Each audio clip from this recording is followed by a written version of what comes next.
we are going to talk about today is the Laplace transforms. But before coming to the Laplace transforms themselves and trying to understand what is their role in solving second order or even first order or higher order differential equations, even partial differential equations, we need to first understand what are the transforms and why we are talking about this kind of things. You remember the power series? We had some objects which were looking like this. It's the power of n the rest, okay?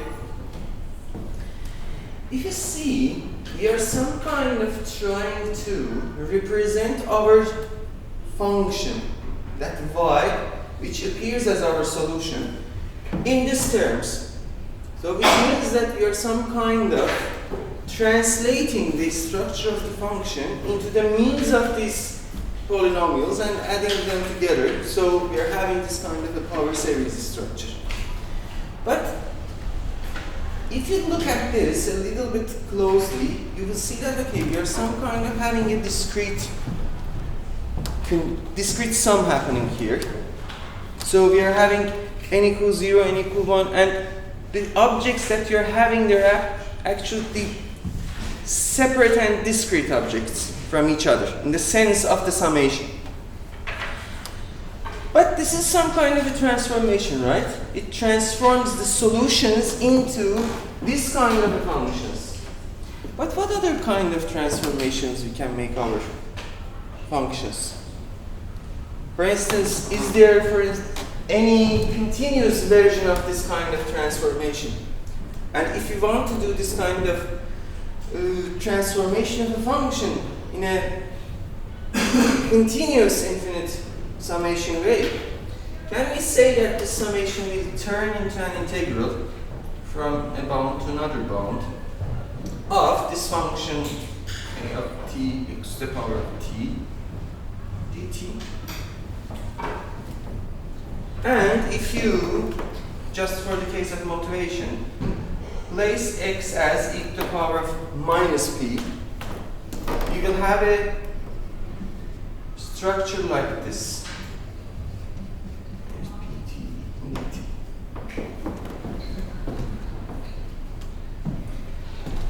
Can we have this kind of transformations of our functions?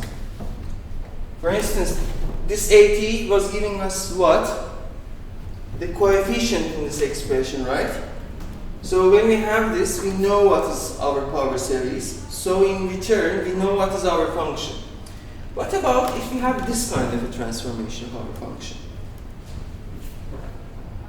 The whole point here is that when we are talking about this kind of solutions or differential equations or what, we need to be able not only to transform our function, but to also transform the whole problem into some other domain. What is going to happen here, and as we talk today, you will see that when we are having a differential equation,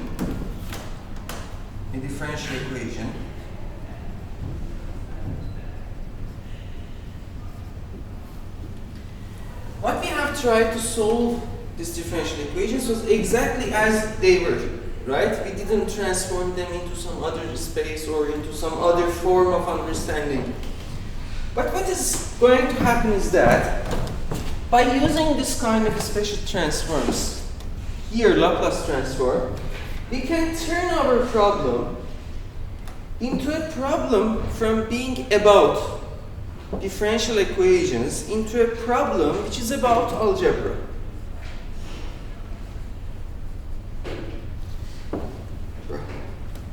Here, we try to do some algebraic manipulations, find a solution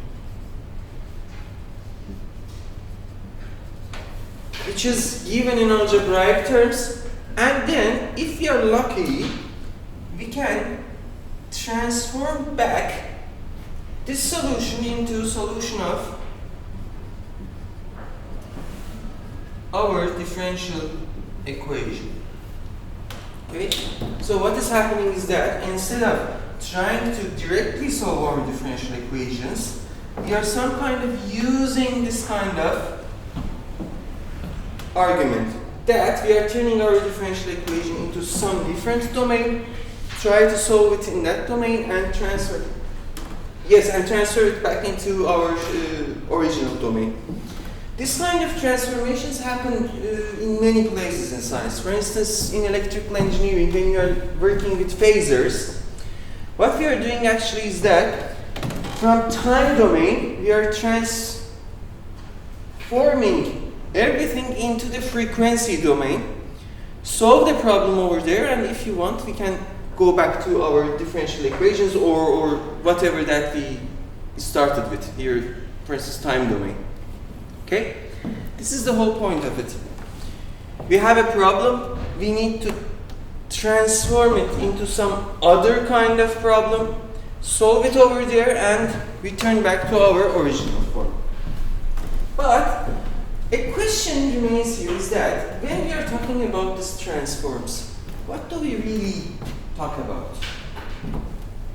So first I need to talk about what is a transformation, okay? Then talk about some special cases of transformation and try to put this Laplace transform in that picture and trying to give you, okay, this is the big picture that is going to happen, okay? So what is a transformation? Have you seen any kind of transformations in linear algebra maybe? What are the matrices that we have worked with?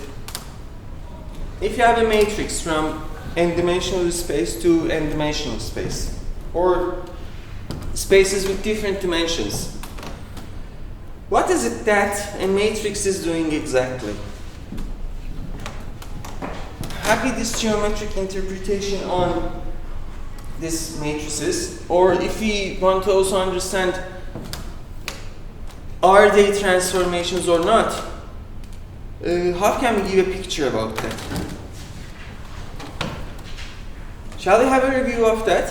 Or okay, so let me start with a vector space then. What's a vector space?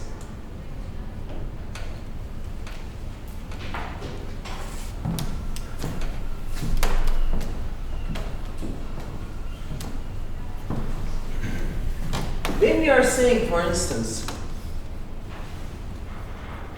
this R2 or, let me just give some specific numbers, R2 or R3, okay, or R or n-dimensional space or whatsoever, or even the space of functions and this kind of thing. When we are talking about, okay, we have a vector space, what do you mean by that? First of all, we need to have a non-empty space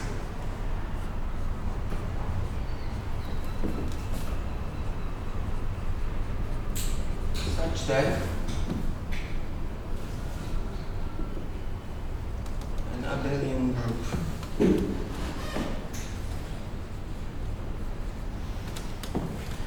first of all, we need to have an abelian group. What do I mean by an abelian group? An abelian group is just a non-empty set such that has an operation on it. We normally show it by this addition. It is not necessarily the addition that we know between real numbers or between these elements of R2, R2 or whatsoever. For general sets it can also happen. When we are saying this set has this binary operation, we mean that this plus is a function from b times mean to b itself, okay? But it must have some specific properties. For instance, looking at numbers,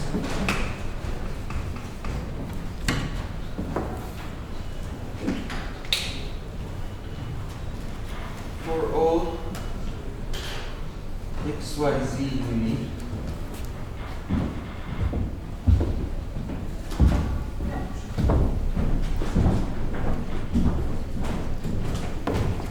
let me also change this to this notation as well, because maybe we are going to make some mistakes along the way.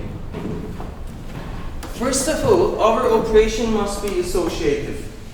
What does it mean?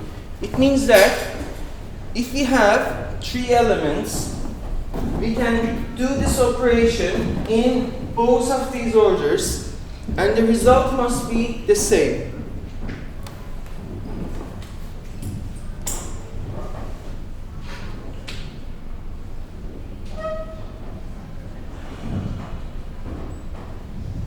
There exists a neutral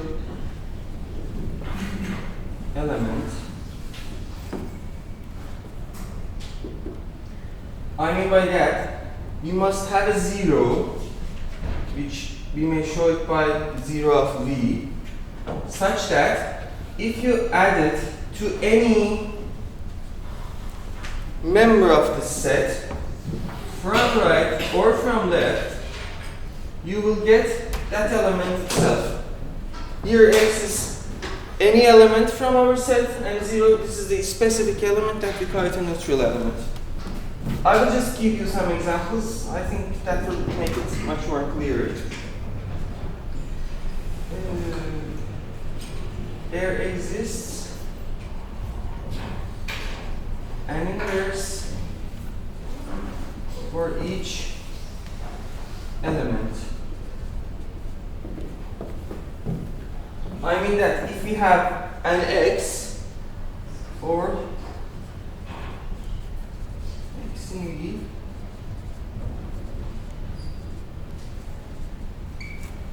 such that this addition equal, which is from right and from left, this is going to be 0 of V. Also, when we are talking about abelian groups, we need to have these properties. Our operation being defined on this V and V being closed under this operation. Associativity, existence of neutral elements, existence of inverse for all of the elements. Also, if you want to have an abelian group, this structure is a group. If you have an abelian group, we need to have commutativity, which means that for all X and Y in our group, we have X plus Y equal to Y plus X. Okay? This may seem at the beginning very abstract, but if we try to see some examples, you will see that okay, this is actually what you already know. Now, some examples.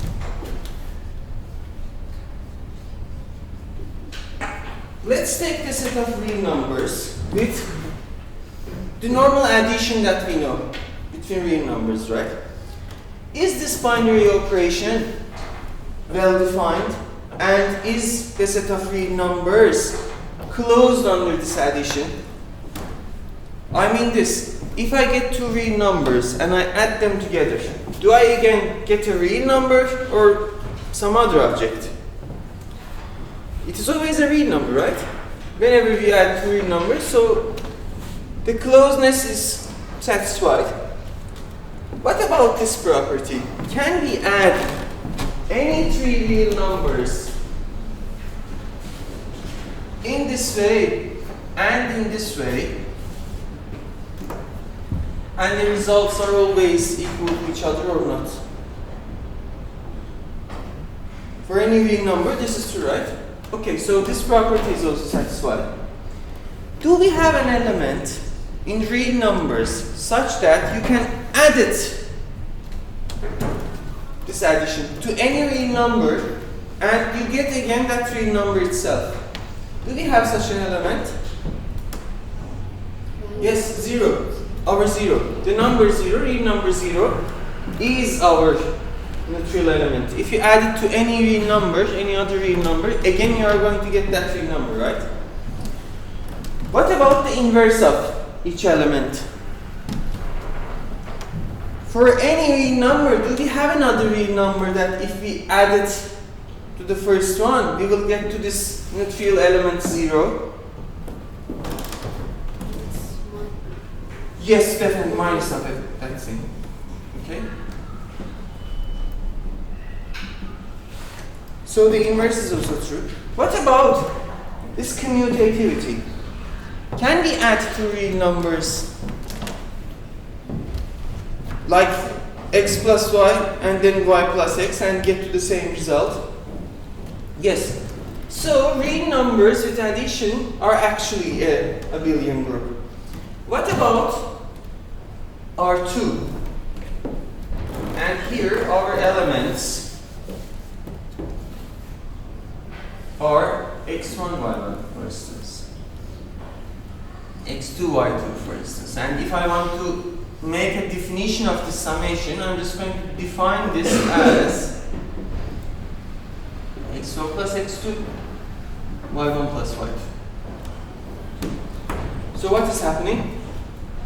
This addition is addition of R2. Okay? We should maybe write it in some other form. But since we do not want to use many different notation, many different indexes, we are just trying to make an abuse of notation. What do I mean by that? This addition is the addition on R2. This addition is the addition on real numbers. Okay, these two. Okay, with this definition, is R2 and this addition an abelian group or not? We still have something more to come to vector spaces, but is this an abelian group or not? If you take two vectors and if you add them together in R2, like this, is it again an element in R2 or not? Yes, this is a two-dimensional vector, right? This is a real number, this is a real number. So this is actually a vector in R2. So this one is satisfied. What about this? If I have three vectors, can I make this parentheses as I want and sum them together and get to the same result? Yes, we can. So this property is also satisfied. Is there any neutral element? Is there any zero in R to the power of 2 with this addition? What is the zero of this set? With this operation, 0, 0. What about the inverse of any vector? Do we have an inverse for each vector? If we have, for instance, x1, y1, what should we add it with so we can come to this 0? Minus x1, minus y1. And I can get this for any other vector, right? So this is also satisfied.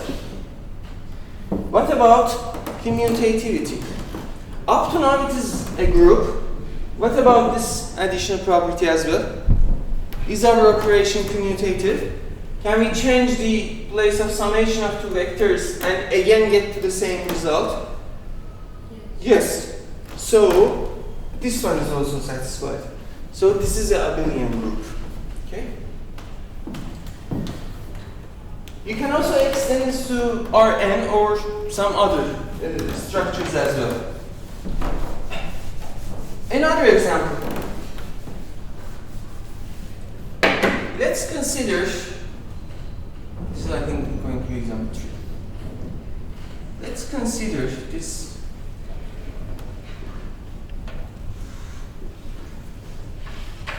matrix addition.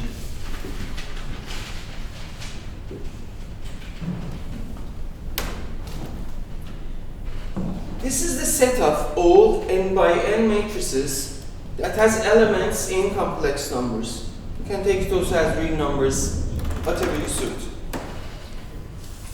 Is this set with this operation an abelian group or not?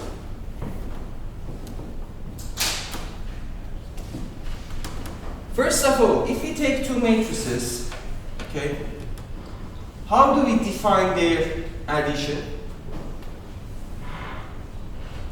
We define it element-wise, right? If you have, for instance, a 2 by 2 matrices, A11, A12. plus B11.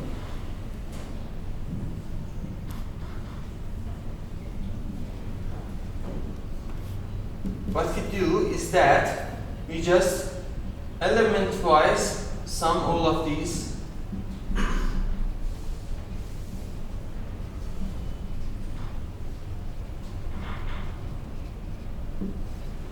Right? Now, with this operation, is the set of matrices closed under it or not? Which means that if I take two n by n matrices, add them to each other, is it going to be again an n by n matrix or not? Yes, it is going to be. So it is closed under addition. Can I add these three matrices that I have? They are arbitrary. In this order, and I again get into the same result. Yes. And it is actually inherited from complex numbers or real numbers. Because when we are adding them together, each one of them will turn into element-wise, and if we can change the order of these parentheses in each one of these elements, we can do it at the whole picture. So it is satisfying this. Is there any not real element? For a matrix, what do we need to add it to another matrix to remain the same thing? What is that matrix? Yeah, 0. Yes. This 0 of this set is going to be the matrix 0, 0, 0, 0. And all of these things. Okay? What about inverse of a matrix?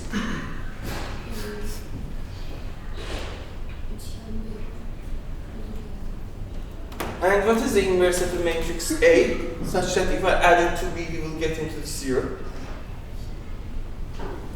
Yes, each one of the elements, we just make a minus of them, right?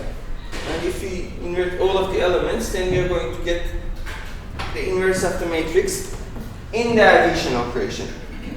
What about this property? Can we change the order of summation of two matrices and have the same result?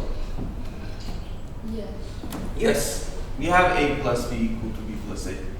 So this set is actually a set which is an abelian group. Yes. Let's take R again, but this time our operation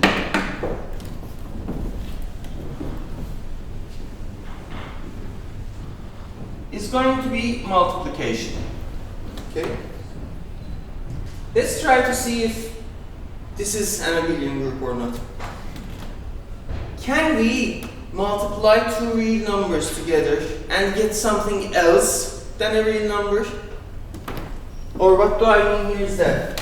Is the set of real numbers closed under operation of multiplication?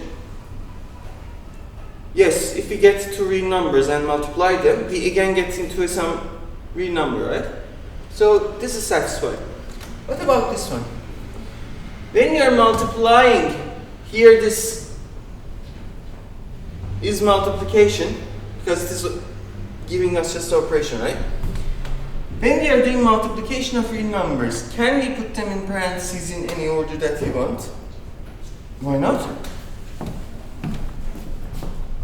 2 times 3 times 10.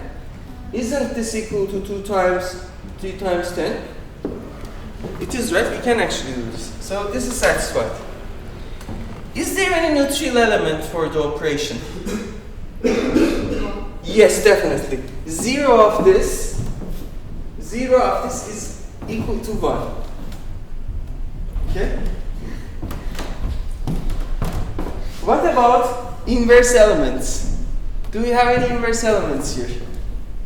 For any real number, can we get another real number such that if we multiply it with that, why 0?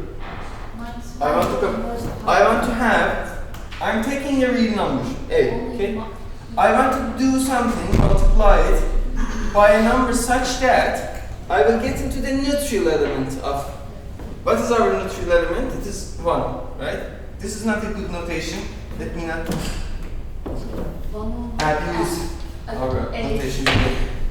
What do we have here? 1/8. 1/8. Does it exist for all of the real numbers? 1/8. No. For which number? 0. Except for 0, right? So for 0 we cannot define an inverse, a multiplicative inverse. So what you're doing is that I'm just taking this 0 out of the set of real numbers. And again I'm going back, asking these questions. If I take two non-zero real numbers and if I multiply them together, do I get a non-zero real number? Yes, I get. So this set is closed under this operation. This is satisfied. We have already talked about it. This is satisfied with the number 1. What about this, the inverse element? Yes, since now we do not have 0 over there in our set, 1 over that number is going to be the inverse of that. What about this? Do we have commutativity of multiplication or not? Now, yes, it can, but in matrix. Don't go with the matrices. Yeah, that is my next example. But let's go step by step.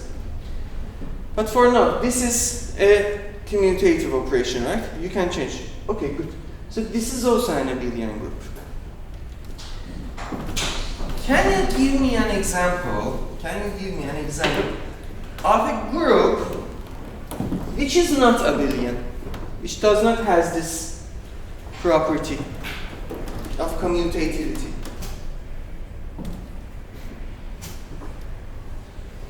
Let me again write something here.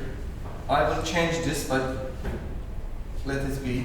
Let's put our multiplication. This is matrix multiplication. Now, question. If I take two n by n matrices, and if I multiply them, the matrix multiplication, am I going to get an n by n matrix or not, as a result? Yes. An n by n matrix multiplied by n by n matrix, it is an n by n matrix. So, it is closed under this operation. Can I make this parentheses around 3 of the multiplication of matrices? Yes, we can. What is about this neutral element? What is the neutral element of matrix multiplication? Yes, this is our identity matrix, right? 1, 1, along all the diagonal and all other elements equal to 0. Okay? What about the inverse? Can I have for each matrix another matrix such that if I multiply them, I get into this matrix? Does all of the matrices have a multiplicative inverse? For instance, if we have this matrix, which is not 0, also, what should I multiply this with in order to get this matrix?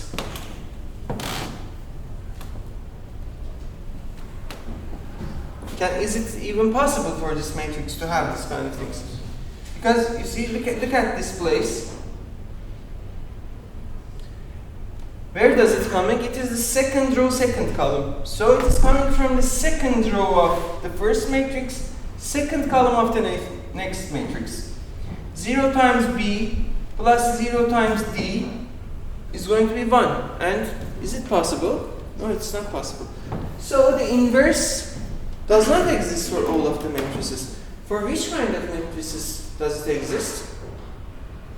For matrices that have determinant not equal to 0. Right? So, since it is not true for all of the matrices, I'm just going to change this set, because that set is not going to be a group. What we have is called this GL, or general linear group they call it. And it is the set of all n by n matrices such that their determinants is not equal to 0. So they have a multiplicative inverse. Now, for each determinant for each matrix that has a non-zero determinant, can I find an inverse such that if I multiply it with my matrix, I get into this identity element or this neutral element? Yes, and it is the inverse matrix of them. What about this property? Is it true that when we are multiplying matrices, we can change their places? Is this true? This is not true, right? You can write examples of matrix multiplication such that if you multiply these two together, and almost in any case that you are going to write, even by hand, a 2 by 2 matrix, you will see that, okay, this is not going to be satisfied. So although this set with the multiplication of matrices is a group, it is not an abelian group. Okay? Why we are talking about this? When we are talking about this, our main goal is to talk about vector spaces, okay? And try to understand the transformation between these vector spaces. So, let me clean all of this for a second.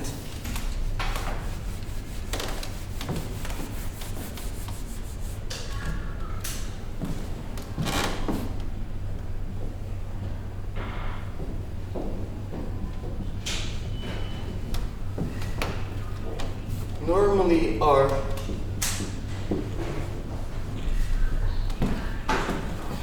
when we are talking about vector spaces, we need an abelian group, we need a field. What do we mean by field? A field is just another algebraic structure like what we had here. But the problem here now is this. This set has two operations on it, addition and multiplication. The set with addition is an abelian group. This set minus the neutral element of this addition with this multiplication is again an abelian group. So you have two operations, and with these two operations, this set is actually abelian group in both of these operations. And also, there is a connection between this one and this one. It means that you can distribute this multiplication over addition from right or from left. If you have this R and plus an abelian group, R minus 0 and multiplication an abelian group, and this property, then you have a field. Almost all of the fields that we work with, they are these real numbers or the field of complex numbers. So you actually know what is a field. Okay? Now that we have a vector space here on top, and also we have a field here, when we want to make this into a vector space, this abelian group, we need to also define a multiplication, which is called a scalar. Multiplication.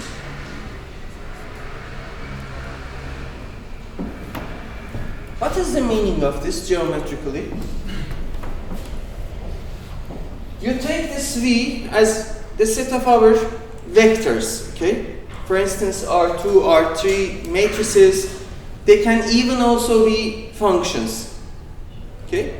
And this case with the functions, it may also help you to understand this theorem of Sturm-Liouville much more better, because it is also happening in some vector space structure, as you have been doing this research. We have vectors here, so I can add them to each other. I also have the scalar multiplication, which means that if I have a vector, I can also multiply it with this number and extend it. Okay? What is happening here, when we have this kind of a structure, then we are having a vector space. For instance, the set of all n-dimensional vectors Rn, okay, it is a vector space. Why? Because first of all, Rn and addition of n-dimensional vectors.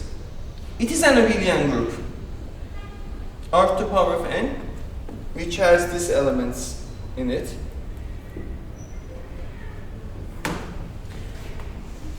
If you define addition of this kind of vectors, you will see that it is going to be an abelian group.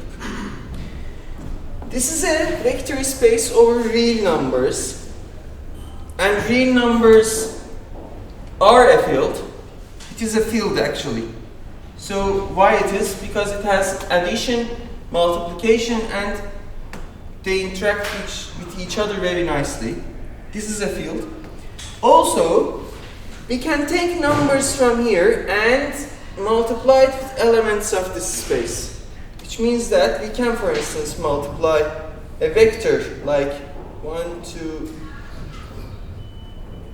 minus 1, or whatever.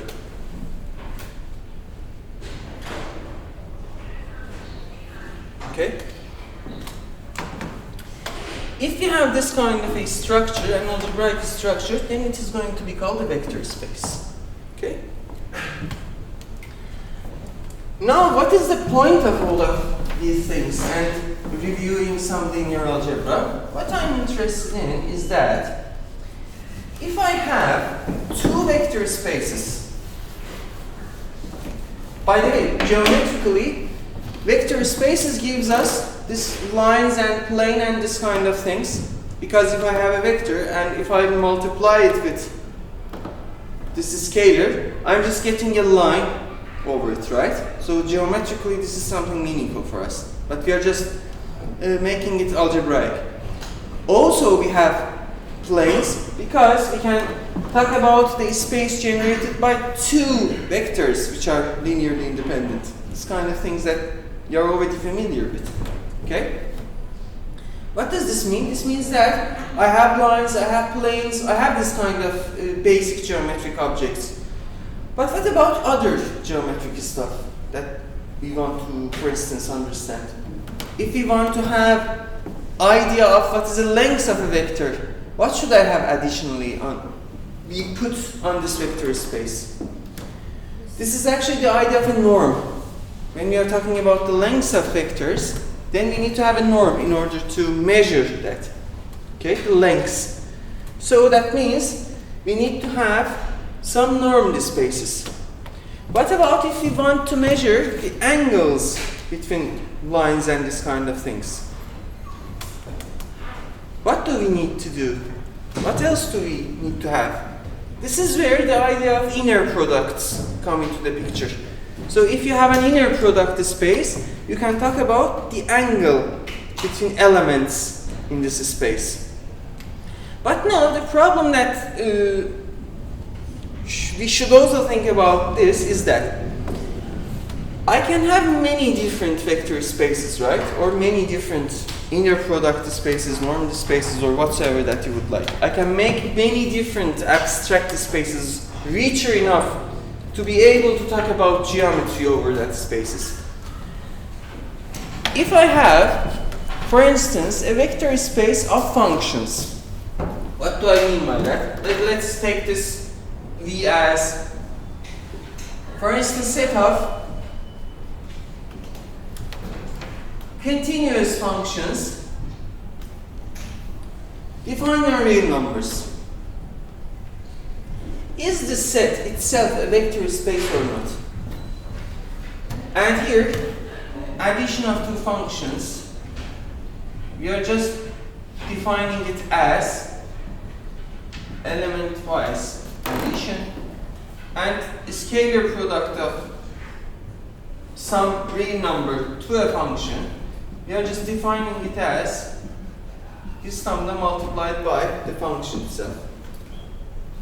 So with this two addition and with this scalar product, is the set of all continuous functions from R to R, is it going to be a vector space or not?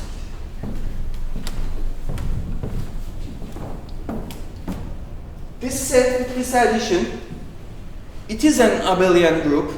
You can check the properties. I have a field, which my field is going to be the real numbers here. I can multiply these functions with any real numbers and get new real valued functions which are continuous. Which means that I have a scalar multiplication, okay? So what is happening here in this space when I'm having my functions as our vectors? Can I, for instance, talk about the space generated by one function? Or what is the line generated by this function, for instance? Or what is a plane generated by two functions which are linearly independent from each other? Or if you want to say that, okay, these two functions are perpendicular to each other, how can we come up with this kind of ideas? These are actually the kind of topics that it is also going to be helpful for you in Sturm-Liouville theory when you are dealing with that. But anyhow, my point is that I can have many different vector space structures, okay? And there are going to be many abstract spaces.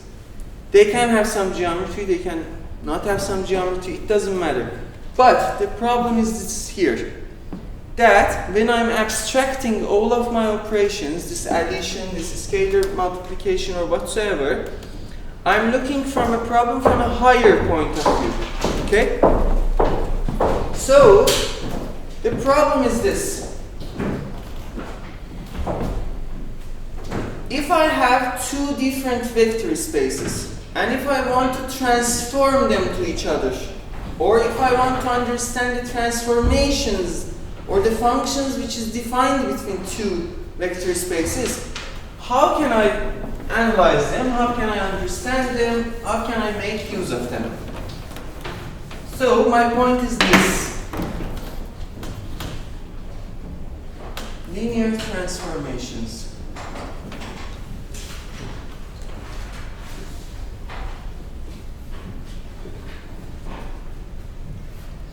Assume V and W are two vector spaces.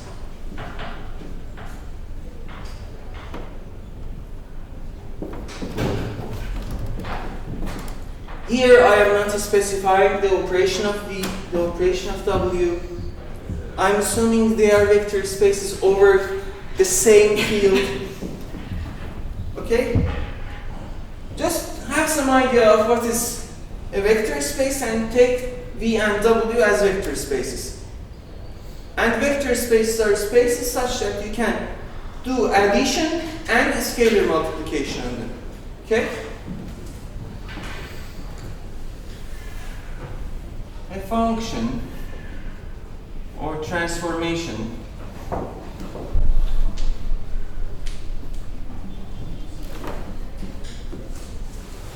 from V to W is called linear if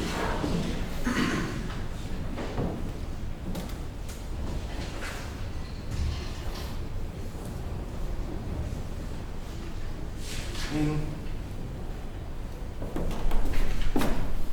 let me write over 5.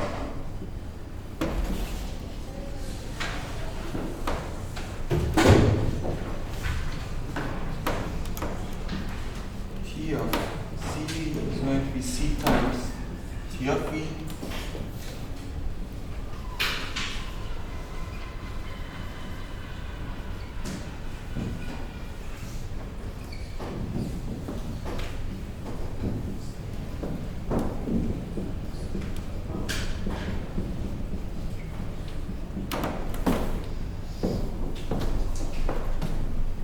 If we have two vector spaces and we have a function between them,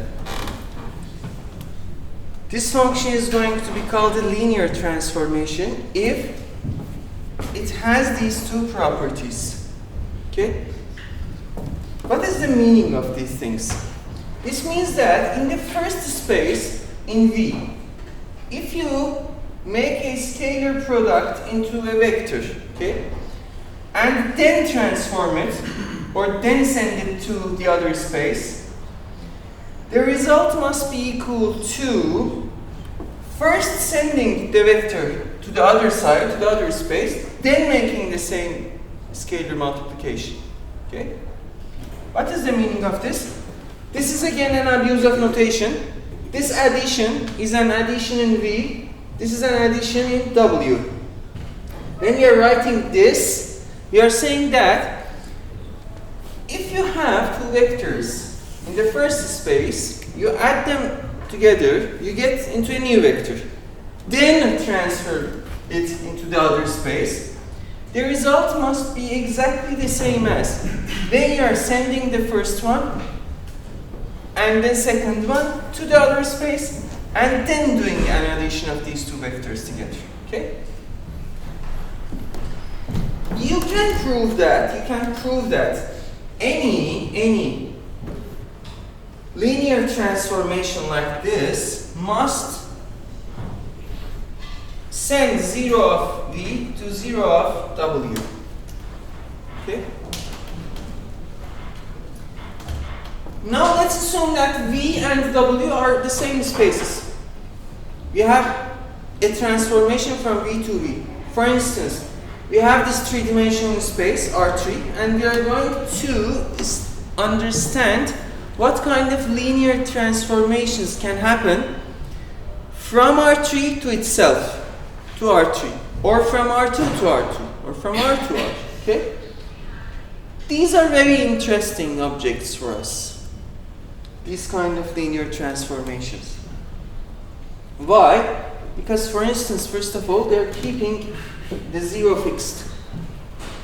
This is not a good idea, but what I'm going to say. But to give you some geometric intuition about what is happening when we are dealing with linear transformations.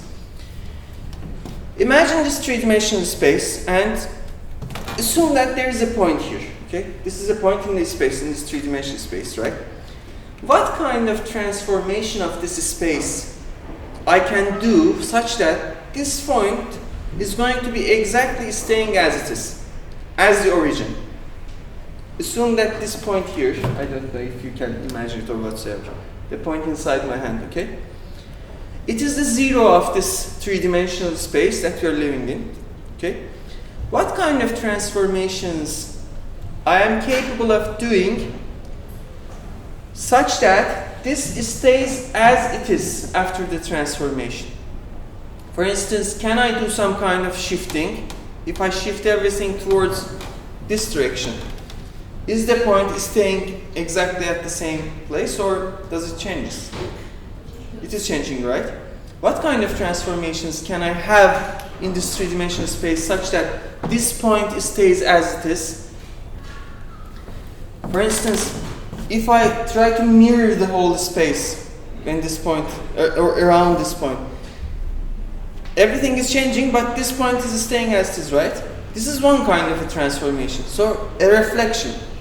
What kind of reflections can I have? I can have towards this direction, this one, this one, this one. I can have many different mirrorings, right?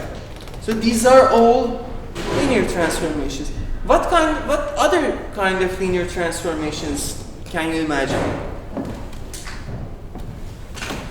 Is rotation of space around that point itself a linear transformation or not? You can rotate, right? So all the rotations, reflections, and this kind of transformations of our spaces are under this kind of linear transformations. Okay? And if you have this kind of transformations, it is very nice for us, because if you have a problem that we cannot look from this perspective, we can make some kind of this linear transformations without changing anything essential. We can just rotate them or reflect them and try to see the problem from a perspective that we can see better, right? This is the whole point of it. And a special class of linear transformations which happen between functional spaces, which means that we have a space of functions, you make that transformation of a function into a new function. A special class of such transformations are integral transformations, which we will just come and talk about them and also place this Laplace transform in this big picture. To try to see the Laplace transform also as some kind of an integral transform. Okay? Good? Let's have 10 minutes break, then continue.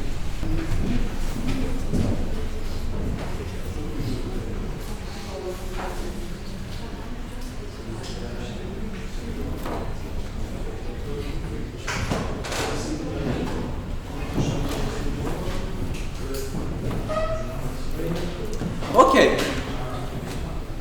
Let's continue, please. Come on.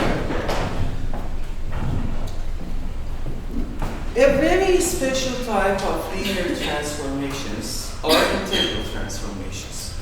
So what are they doing is that they're turning a function by this kind of an expression which comes in an integral and transform that function into a new function which is depending on some other parameter. Here it is going to be our p. Okay? What is the meaning of this? First of all, here this kpx that you see, it is normally referred as the kernel or the nucleus of our transformation. Okay? Then our k is this constant 1. Then what is the transformation of our function f? I just need to write 1 and f of x. So what is this? You just take a function and you give us a number which is just a fixed function, right? But this is this kind of a transformation. By the way, if it is an integrable such that an integrable function, a function such that this integral exists. But anyhow, we are assuming that everything is working nicely. What if, for instance, our kernel is something like that, this parameter? Then what is the transform the function? I'm again just writing it as p. It doesn't relate to this x, so we can just take it out of the integral. So it is going to be p times this f of x dx. So this is also another kind of transformation, but this time we have a number times p as our result. Okay? When I'm saying that these transformations are linear, are we really sure about this? Can we show that this is actually a linear transformation? Or can we really show that any integral transformation is a linear transformation? What do I mean by that? I mean by that if I multiply a function with a constant, am I going to get that constant times the transformation of that function or not? This was the first condition of linearity, right? So, how can we check this? We need to look at the definition, right? If we apply the definition to the left-hand side, which is the transformation of d of cf, this is going to be integral of a we are kernel of px c times f of x dx. And this c is just a constant. I can bring it here to multiply it with the whole function. And then since it is a constant, I can take it out of the integral. So it is going to be c times integral of kernel times f of x dx, which is equal to c times our transformation. So we actually have it right.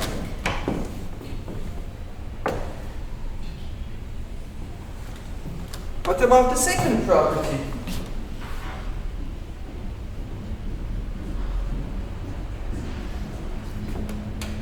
Can you show that this is equal to transformation of f plus transformation of g?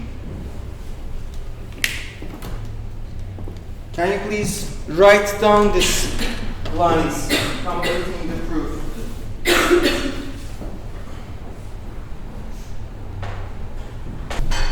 What do I need to do? I just need to write down the definition, right? What is the transformation of f plus g based on the definition that we have made here? I just need to take integral from a to b of kpx of which function? F of x plus g of x. Now, can I distribute this over this plus over this? I can write this, right? K times f plus k times g. Then, can I separate this into two separate integrals like this?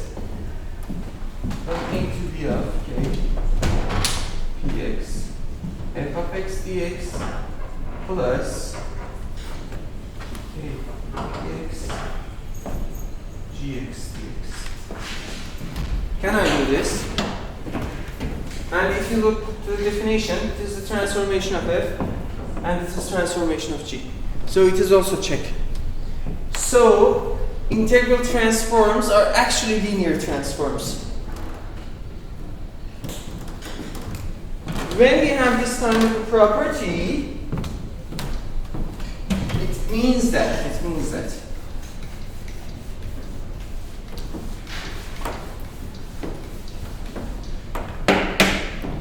As a result of that linearity, first of all, if I make the transformation of the zero function, it is going to be 0.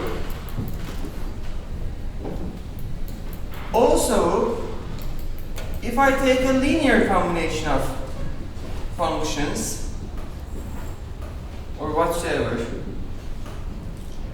CNFN, I can write this as C1 transformation of F1.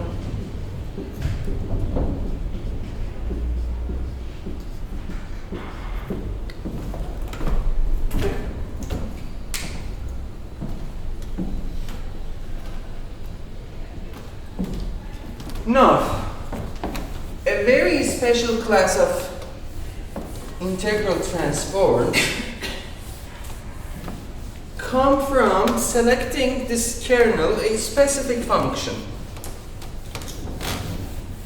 which is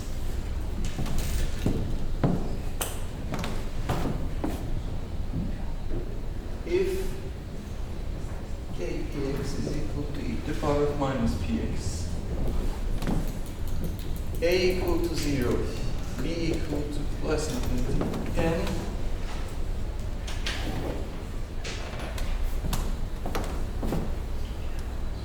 the operation is called Laplace transform.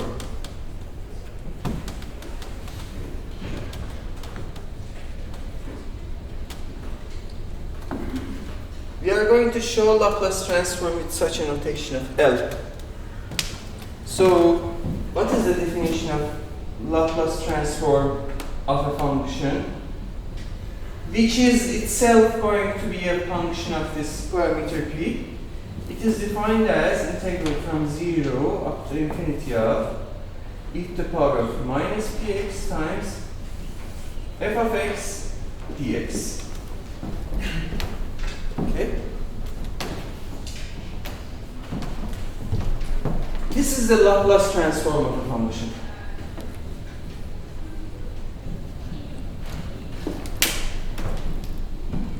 Now the immediate question is this. Okay, we are writing something like this, but does this integral exist? For which class of functions we can define this Laplace transform? Which means that for which class of functions we can be sure that this really exists. First of all, if you have forgotten about this improper integrals, integral from a up to infinity of some function, okay? This is an improper Riemann integral.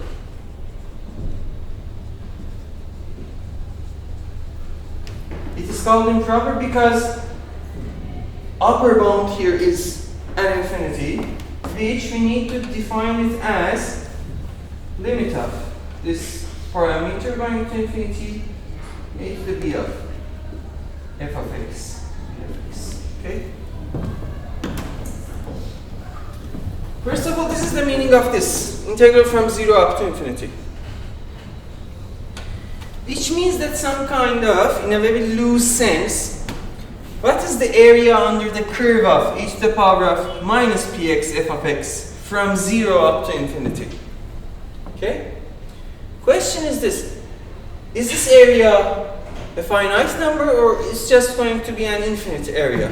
Which means that it does not exist, or this limit does not converge, or this transformation is meaningless. I'm not going to prove this theorem, but there is a special property of that we need to mention in order to be complete.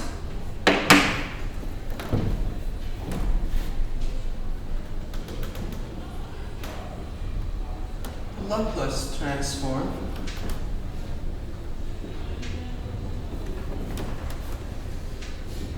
exists if the function f is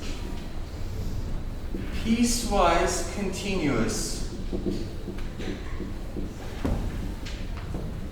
on any interval 0 t for a positive t, and it is of exponential order for x greater than t.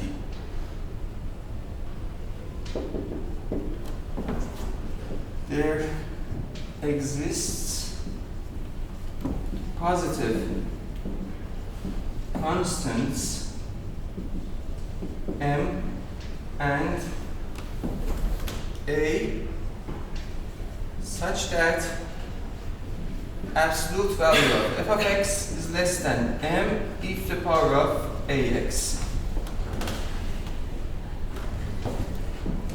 What is happening is this.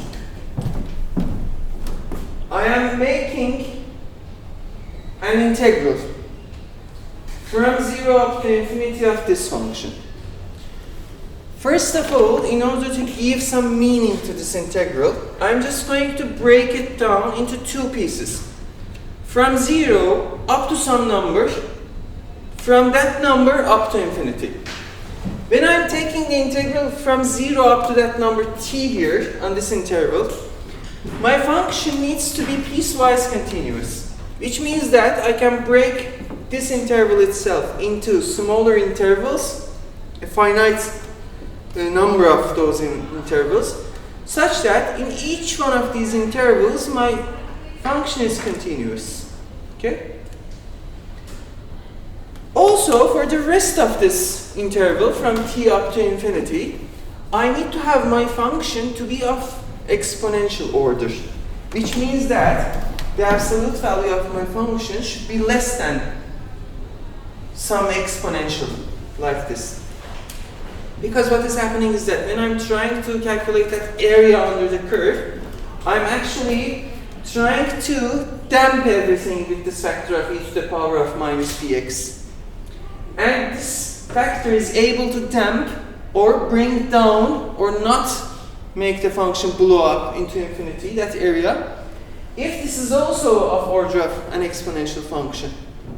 Otherwise, this is just go blow up and this is not going to be converging into a real number, which is going to be our transformation. So our transformation is going to exist only when I have a piecewise continuous function up to some point, then from that point onwards, I have an exponential order function. Okay? With this definition in hand and with this condition, which is the condition for suitable functions, we are not going to deal that much with this. In our applications, almost everything that we need to use has this property, so it is fine for us. But just for the sake of completeness and trying to understand what is happening, you should know about this.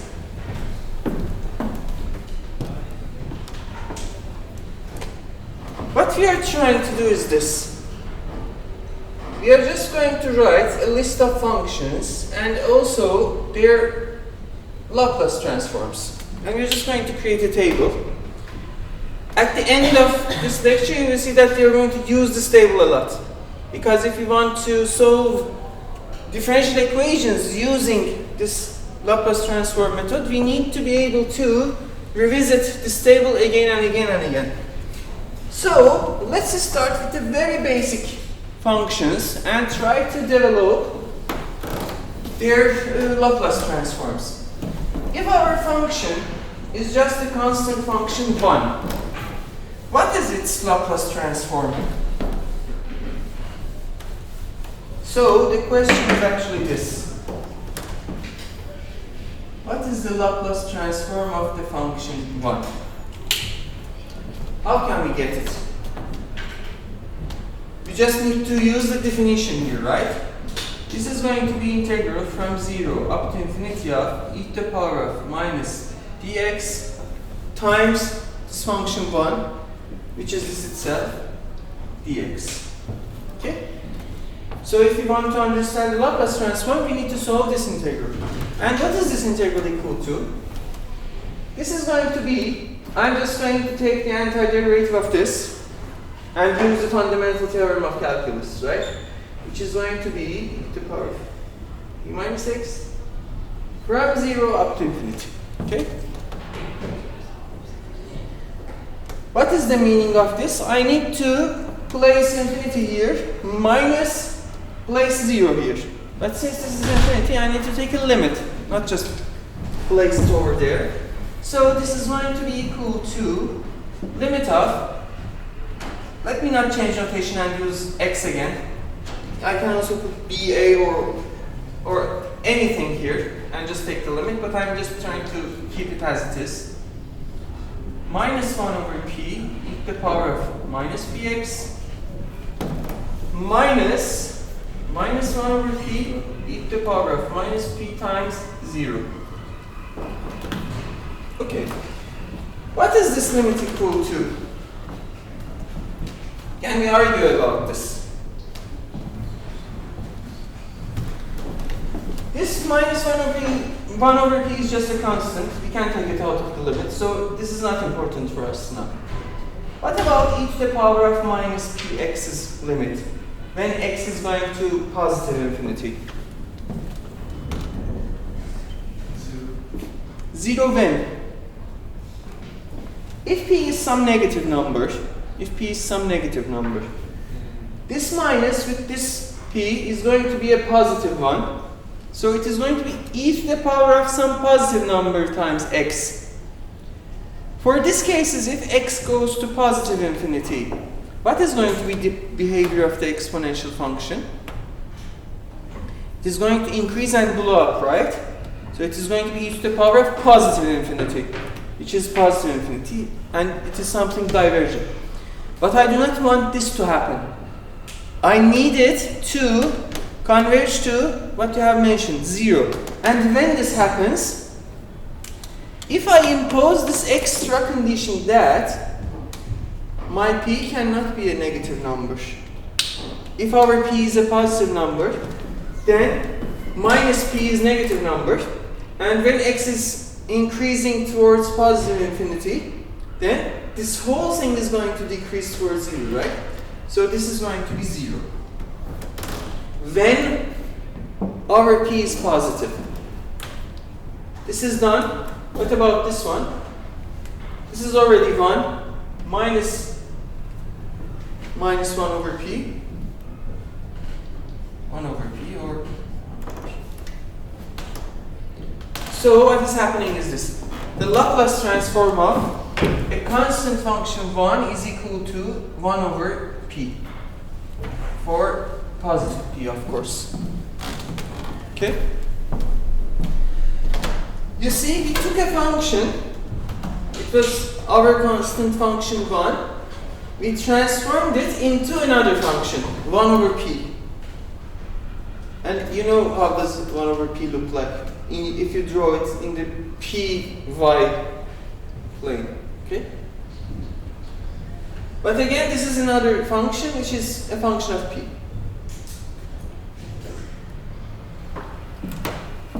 What about the Laplace transform of a constant function? What should we do about it? What is the Laplace transform of a constant function? This is just a constant number, right? Constant number multiplied by the function 1. So I can take this out. This is going to be L times A times Laplace transform of function 1. And we know what is this. We are just using the linearity property of Laplace transform. Why Laplace transform is a linear transformation? Because it's an integral transformation. And integral transformations, we have already proved the general case that they are linear transformations. I will leave it to you as an exercise, but when we are dealing with the inverse Laplace operation, we will just come to that and we will also talk about them. The inverse Laplace transform is also a linear transformation. But anyhow, let me just write this here. Now, next question. What is the Laplace transform of the function x? Can you please figure it out? What we need to do is just, again, calculate this integral, but this time our f of x is x, so I'm just adding this x e to the power of minus px dx.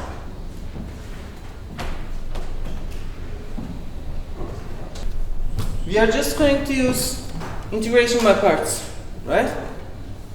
So, what do I need to have? I need to have this u and dv, and this kind of thing. What I'm going to select as u and dv? You're saying that take u equal to x, and dv as the rest, right? Which is going to be e to the power of minus px dx. If u is x, what is our du? du is also going to be dx. From here, what is our v? If you look at this, this is actually a separated first order differential equation, right? Everything related to v is on one side, everything related to x is in another side. So we can already take the integrals here and solve this, right? So what is our v? V is going to be integral of this function, which is going to be minus 1 over p e to the power of minus px. Okay? If x is equal to 0, our u, that is something unrelated. Let's go from here. So what was our formula? uv minus integral of v du. What is my uv?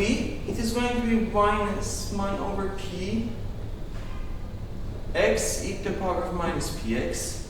I have this from 0 up to infinity. Minus integral of v du. And with this minus 1 over p, which I can take it out, the power of minus px dx from 0 up to infinity. Okay. What is this integral equal to?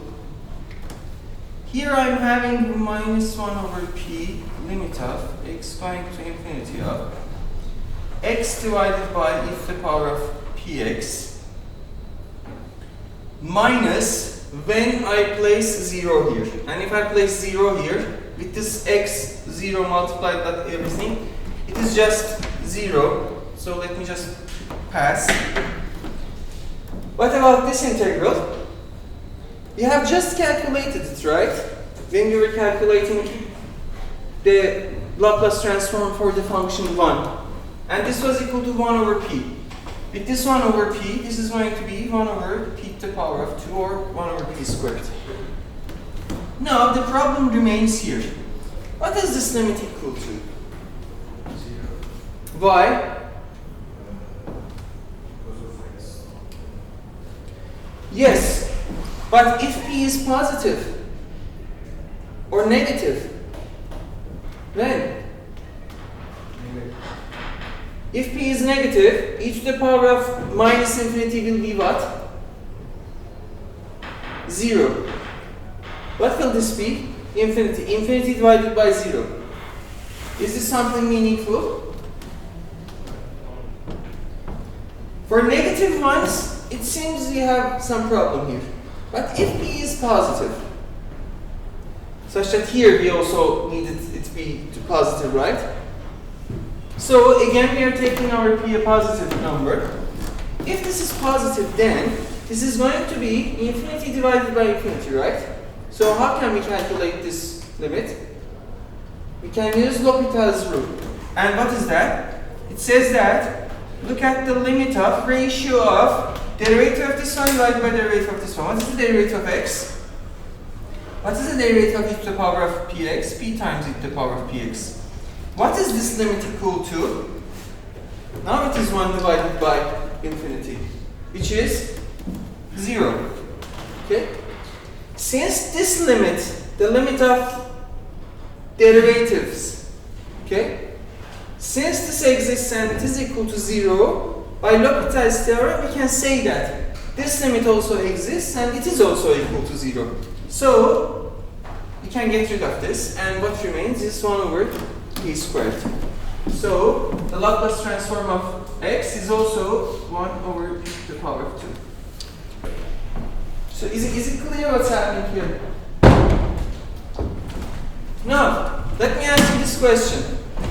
If I want to know the Laplace transform of x to the power of n, then what will happen? How can we calculate the Laplace transform of x to the power of n?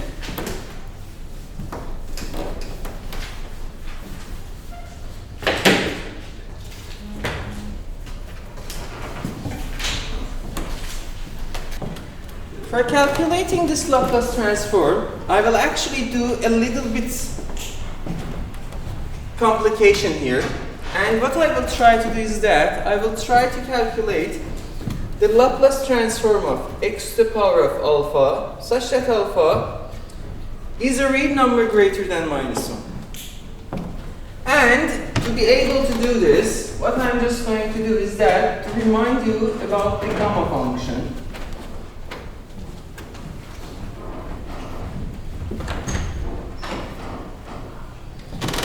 Which is also called the second Eulerian integral, the first one being the beta function.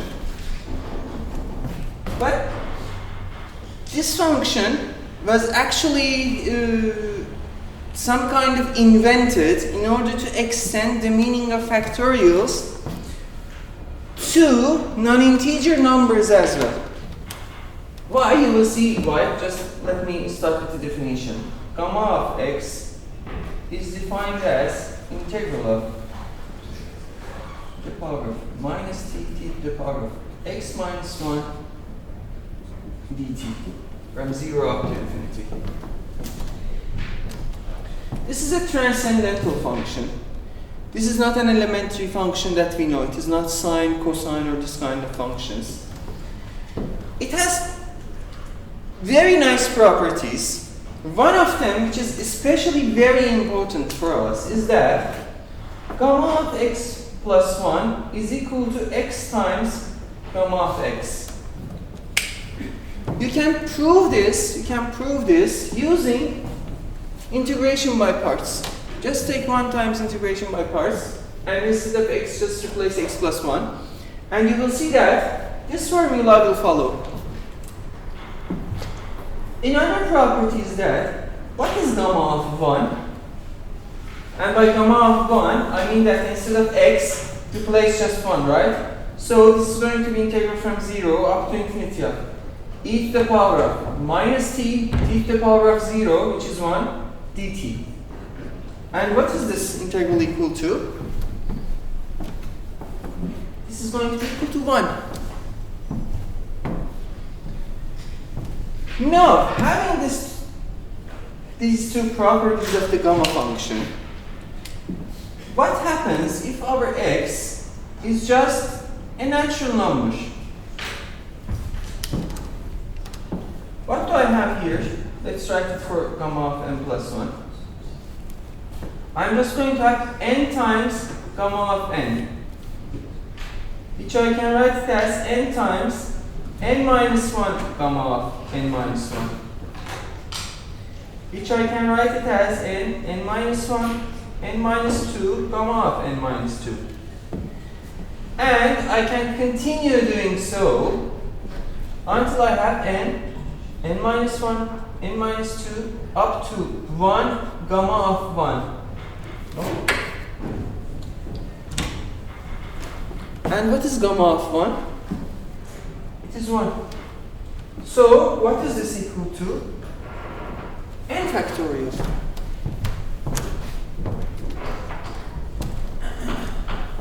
This is why the gamma function is an extension of the factorials into non-integer numbers as well.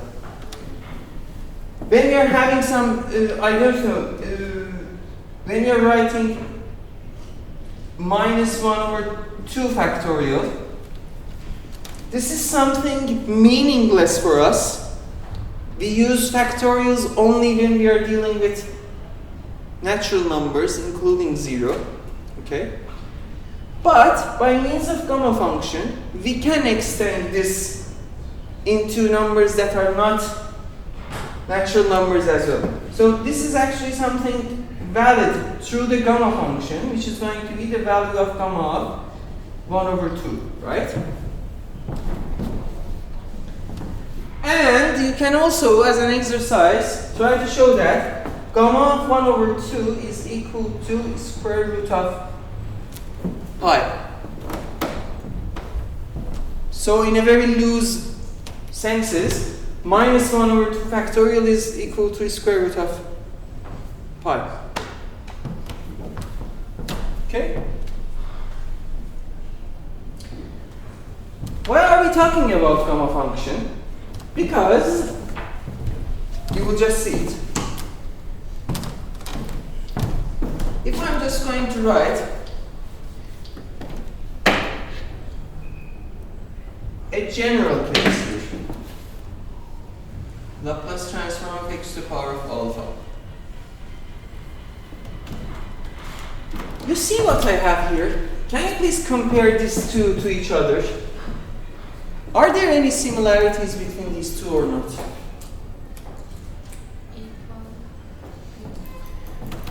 There are actually, instead of here x's, we have written all t's, okay? Instead of the value of the argument, we have placed alpha plus 1, but the exponent of this exponential is just the parameter, not with some multiplication with p's or this kind of things. So how can I turn this into that one? By using a change of variable.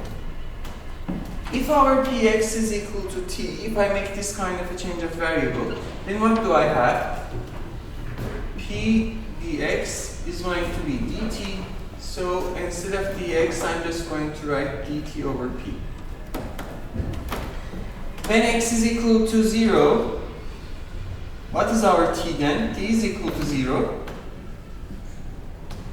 When x is positive infinity, and assuming that p is positive, we also have our t equal to positive infinity.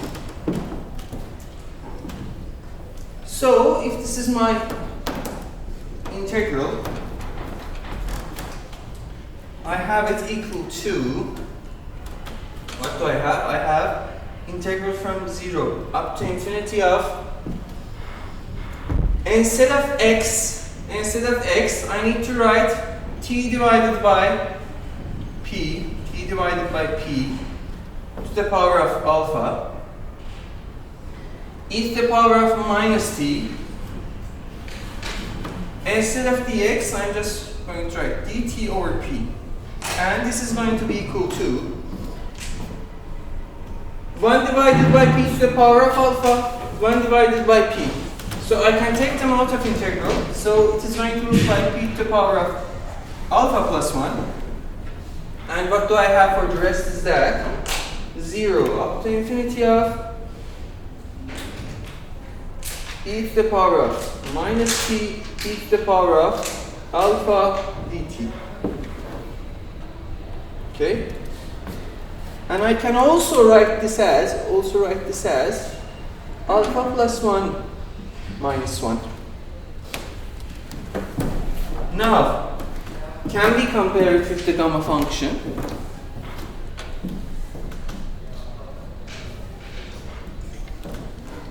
And what is this?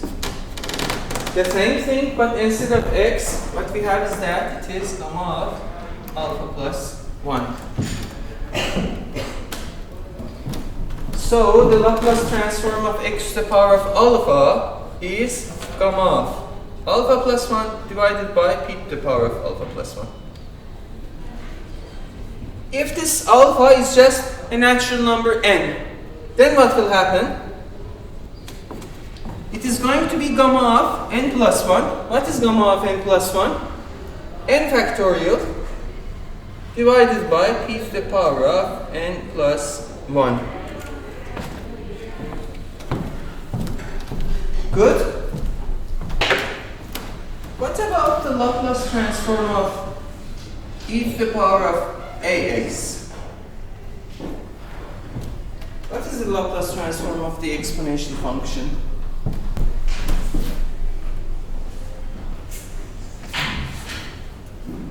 Minus px multiplied by e to the power of ax dx.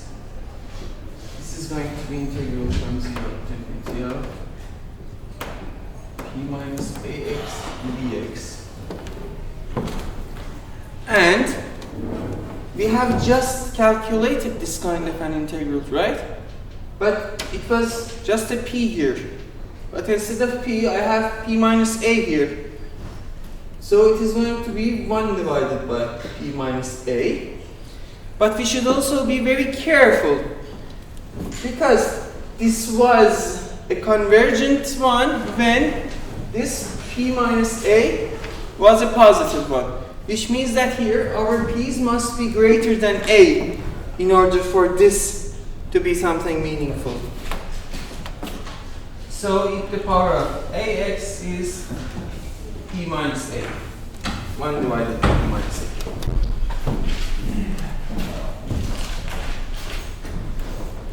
What about Laplace transformation of sine of ax? Laplace transformation of cosine of ax? How can we calculate this?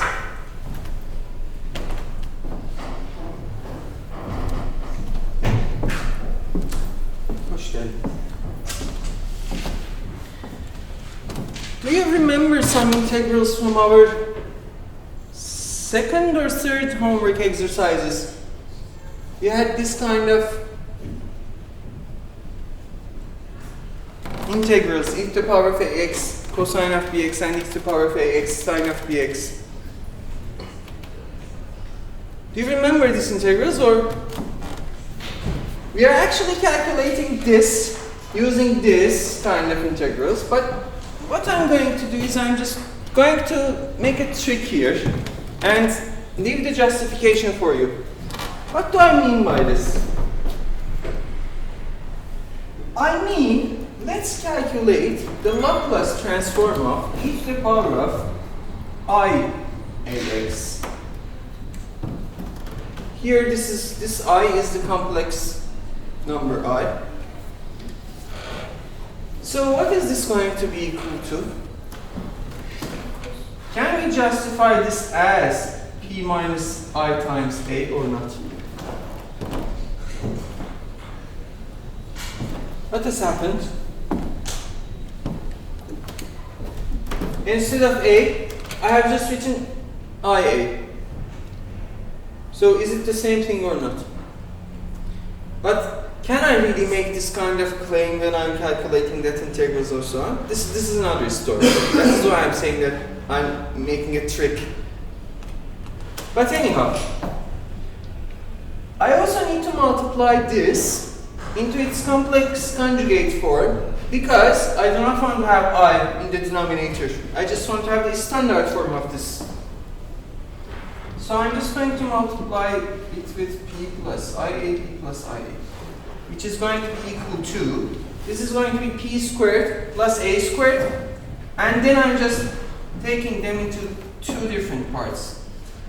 P to the power of 2 plus a to the power of 2 plus I times a p to the power of 2 plus a to the power of 2. Now, can I write this using Euler's formula as the Laplacian of the Laplace transform of cosine of ax plus I times sine of ax or not? Yes, I can. I'm just replacing this by this equivalent form which is coming from Euler's formula. Now, Laplace transform was a linear transformation. So I can break this into Laplace transform of cosine of ax plus I times Laplace transform of sine of ax. Okay? Laplace transform of cosine of ax plus I times Laplace transform of sine of ax. Okay? What will happen now? Laplace transform of cosine of ax, which is the real part of this complex number, is equal to the real part of this complex number, and Laplace transform of sine of ax, which is imaginary part of this complex number, this is going to be also like this. So here for this table, I can add two more information.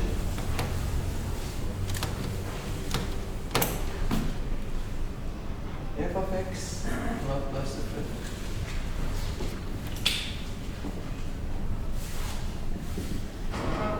Sine of ax is a e to the power of 2 plus a2.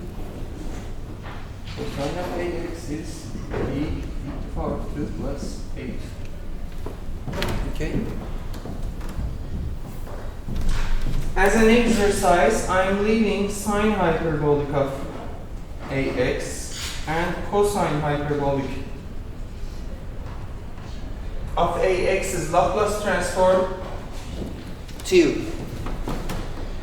You just need to write this as 1 over 2 e to the power of ax minus e to the power of minus ax, and this one like that, trying to write them in the exponential form. And we know how to calculate the exponential's Laplace transform, and also we know how to deal with this linear combinations. So this one and this one can also be easily found. Okay? When we are talking about the inverse Laplace transform, inverse Laplace transform is just looking at this column of the table and trying to figure out what is this function that has this given Laplace transform. There is no general procedure like, calculating any integral or taking any derivative or anything that is systematic.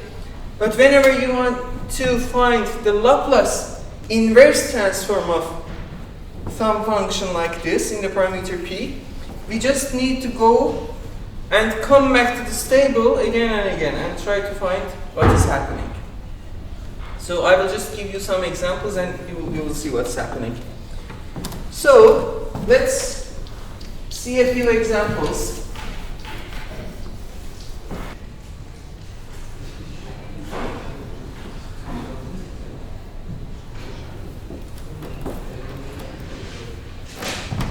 What is the Laplace transform of this function?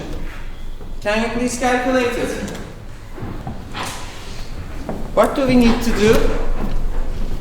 Laplace transform is a linear transformation, right? So we need to calculate Laplace transform of 2x. Since it is linear, 2 gets out.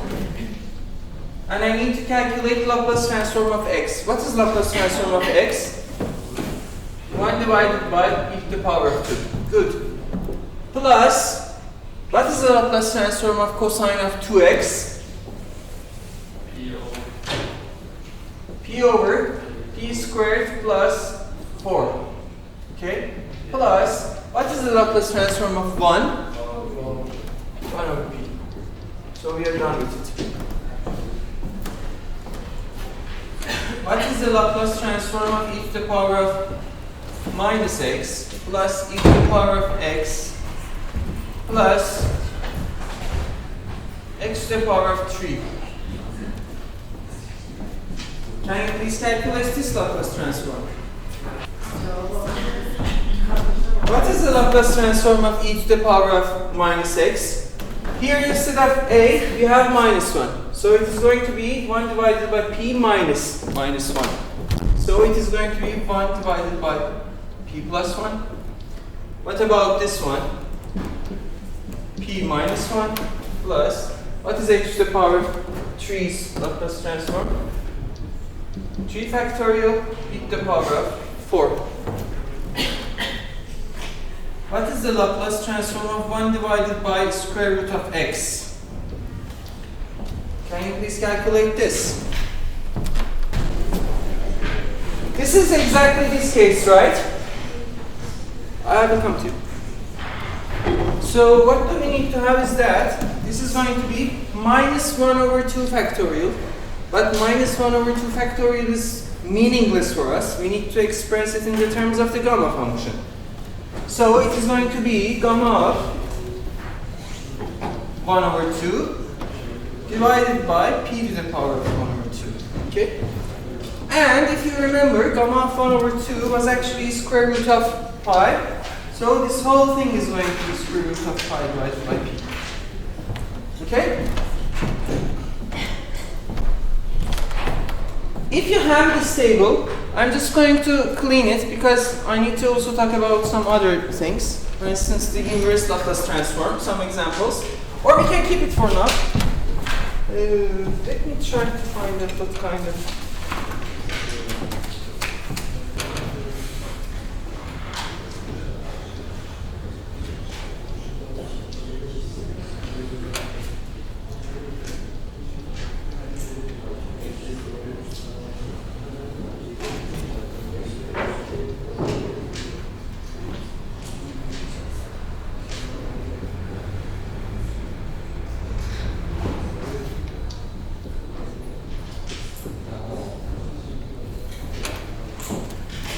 Can you please calculate this inverse Laplace transforms? The question now means this. What kind of a function is there such that if I take its Laplace transform, I get to this and the rest? Laplace inverse transform is a linear transform. So we can get this 2 out. So it is going to be 2 times Laplace inverse transform of 1 divided by p plus 3. Is this very similar to this one or not? So can I write this as 2 e to the power of minus 3x? Is it clear what is happening? I want to find a function such that its Laplace transform is looking like this. This 2, I'm keeping it as it is. But I have 1 divided by p plus 3, which is 1 divided by p minus minus 3, which is looking like very similar to this one, which is exactly this one, by the way.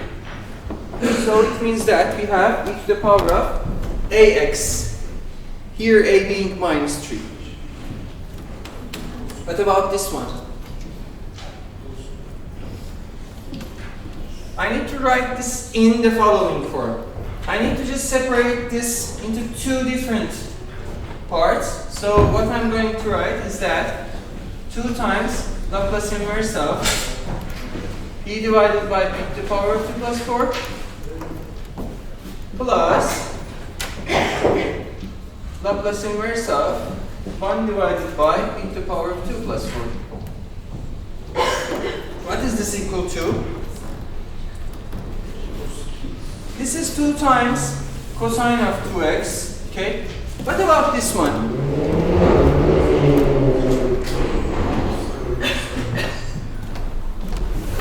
This is 1 divided by p to the power of 2 plus 2 to the power of 2, right?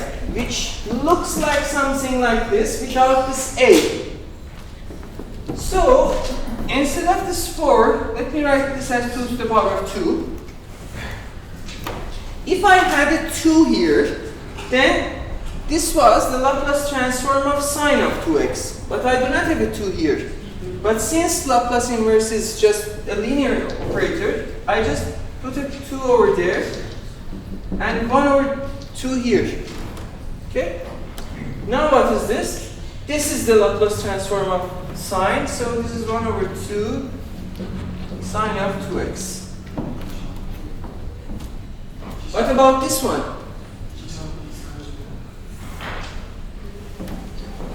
This 4, it is some, just keep it as it is. 1 divided by p to the power of 3. What do I have? Since it is p to the power of 3, it seems like it is coming from x to the power of 2. But what was the Laplace transform of x to the power of 2? 2 factorial divided by p to the power of 3. Do I have a 2 factorial here?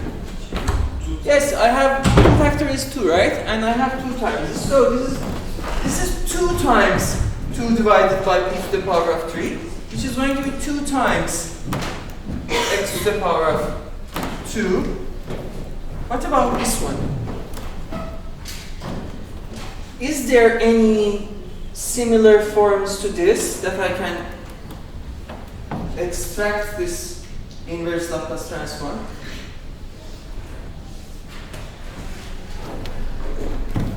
It is not.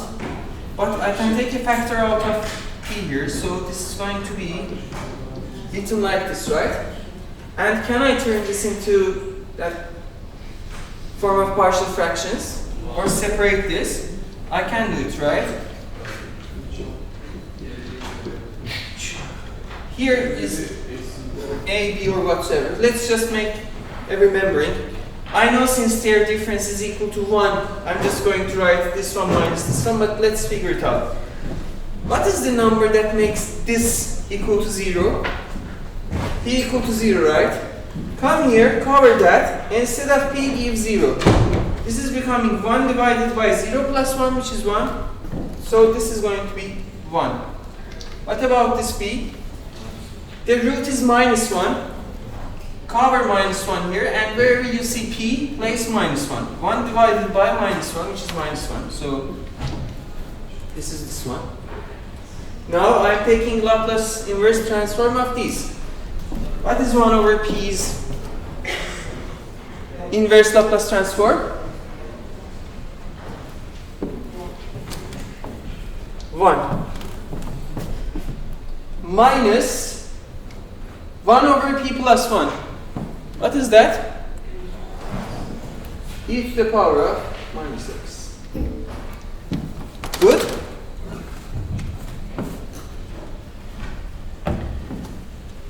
Let's have a 10 minutes of break, then we will continue. I need to give you 2 more properties of Laplace transform. Then I need to talk about two more things, then we can use them in solving differential equations that we are so much desire to solve. So the first thing is that, let's assume that the Laplace transform of our function is given with this capital F. Okay? This I'm leaving you as an exercise to prove. Okay? If you multiply this x inside of your function, what will happen to our Laplace transform? Okay? This will happen to our Laplace transform. As an exercise, please just try to prove it. The second thing, which is called the shift formula, is that whenever we need to multiply a function with an exponential, then the change in its Laplace transform is by shifting in that amount. So this is very useful for us, especially in finding the Laplace transform and also the inverse Laplace transforms. For instance, look at this. What has happened here? If we didn't have this minus 3 here, if it was 2 divided by p squared plus 4, what was this, the inverse Laplace transform of? This was going to be sine of 2x.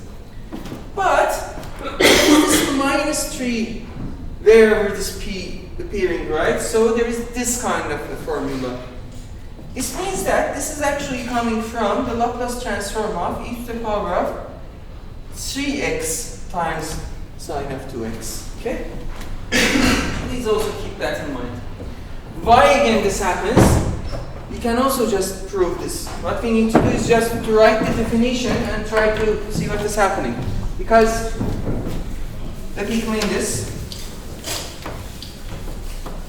This, by definition, is this integral, e to the power of minus px, multiplied by this whole thing.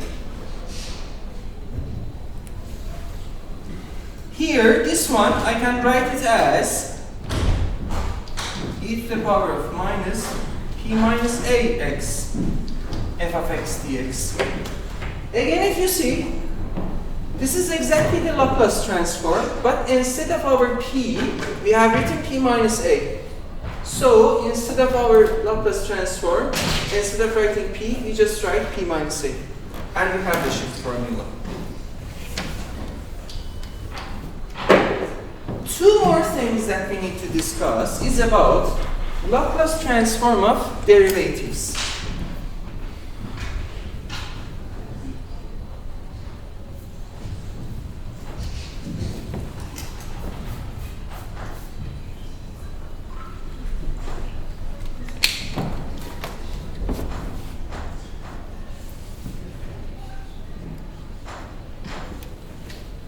If I have a function y of x, okay, and if it is differentiable, so y prime of x does have a meaning, can I also try to find this Laplace transform for this derivative or not? And it turns out to be actually yes. And this is going to be super useful for us when we are dealing with differential equations. By definition, this is integral from 0 up to infinity of e to the power of minus px y prime of x dx. Right? How can I figure out this integral? If you have multiplication and derivative of one function and so on and so on. Is it okay to use integration by parts? And if I'm going to use integration by parts, what is my u, what is my v?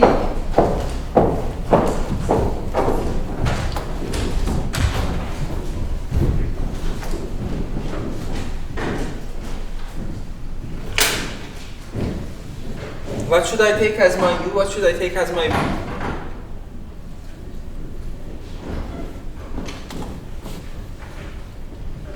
Let's see if this works or not.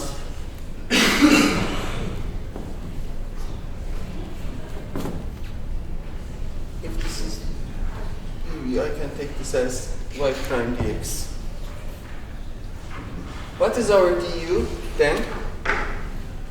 Minus p times e to the power of minus px dx. Right? What is our v? It is just y. Okay? So what is this going to be equal to? uv, which is going to be y of x divided by e to the power of px. I'm just writing u as 1 divided by e to the power of px. 0 up to infinity minus integral of v du. This minus p, I can also take it out. So this is going to be plus p. This is going to be e to the power of minus px y dx from 0 up to infinity. Okay, now question. What is this value equal to?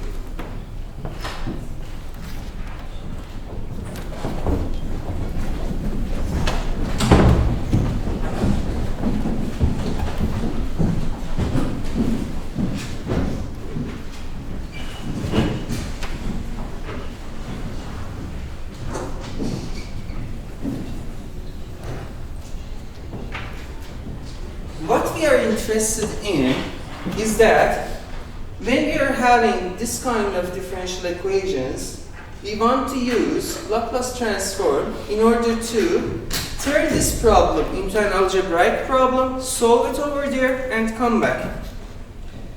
The thing is that if we assume some conditions on the coefficient functions and on the square of x such that the Laplace transform of these functions exists, then we can claim that this function does also have, the solution does also have this Laplace transform, and also this limit exists, and this function divided by e to the power of px, when we are taking this into infinity, this is going to be equal to 0. This is something additional that we need to discuss, but let's keep it in the bare minimum. Just know that when we are having this kind of a situation, and this is coming as a solution of a differential equation, which is behaving nicely, then this function divided by e to the power of px, when we take its limit to infinity, it is going to be equal to 0. I mean that this y of x is growing slower than this exponential function. So this is going to be equal to limit of this x going to infinity of yx e to the power of px, which by our assumption is going to be equal to 0, minus, I need to place 0 in this function, so it is going to be y of 0 divided by e to the power of 0, which is 1. So it is y of 0 plus p times, and what is this? This is Laplace transform of the function y. So what can I say is this.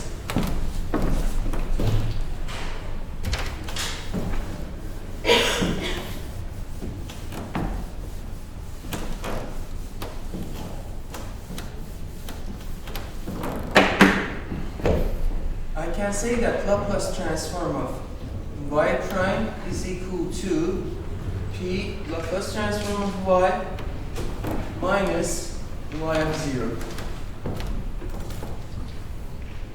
Okay?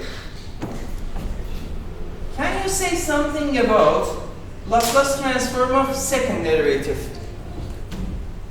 Because we are interested in the second order differential equations, it is a good idea to know also the Laplace transform of the second derivative. How can we use this formula in order to gain something for this? And not just go again calculate the integrals and this kind of things. Can I write this as derivative of y prime? And I know how to calculate the Laplace transform of derivatives, right? So this is going to be p times Laplace transform of y prime minus y prime 0. Okay? Instead of y, I'm placing y prime. This becomes y double prime. This becomes y prime. This becomes y prime. Okay? Just dealing with the symbols.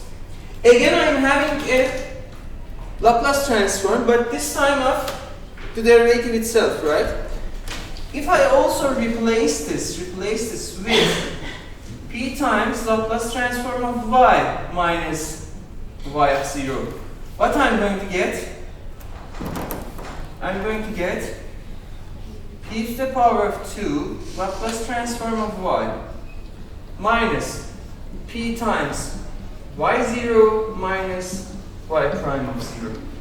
Okay?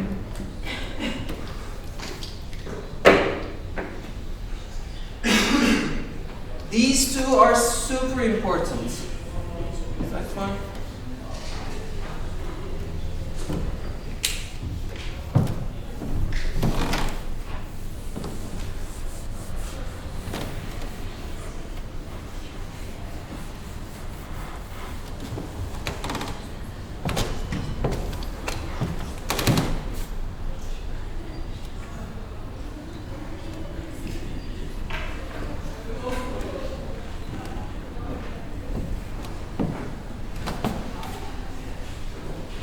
Can also verify these constant conditions.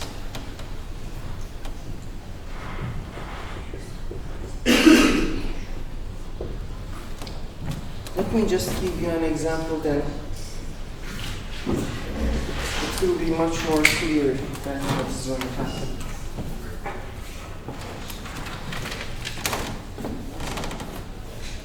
Y double prime plus 4y equals to 4x. Y of 0 equal to 1, y prime of 0 is equal to 5. Okay. We need to solve this initial value problem. What is the meaning of this? It means that we need to solve this differential equation, which is linear but non-homogeneous. Find the general solution, particular solution.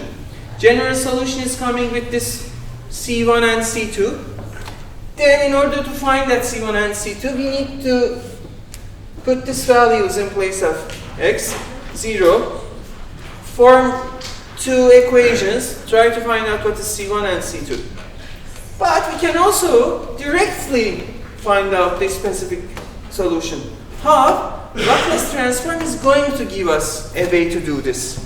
But let's see how we can do this. What happens is this. We have a differential equation. We use Laplace transform in order to turn problem into some problem into algebra. Then solve some algebraic identities and find out the solution. Then use the inverse Laplace transform to come to the solution of this equation in the original form. So it is very similar to what we are doing in electrical engineering. For instance, we have time domain. We use some phasors in order to go to the frequency domain, solve the problem and come back. This is exactly the same idea. It is translating a problem from one category into another category. Okay? So how do we do this? Can you please take Laplace transform of both sides of this equation? So what do we do when we are solving? We want to solve this differential equation by Laplace transform method. First of all, we need to take Laplace transforms.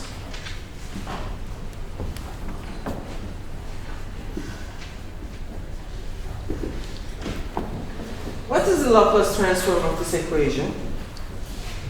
It is LF y double prime plus 4 times LF y 4 times LF x. Right?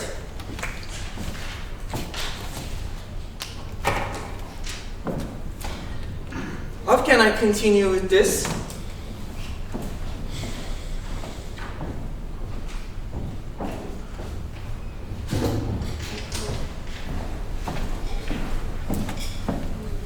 What is the Laplace transform of second derivative?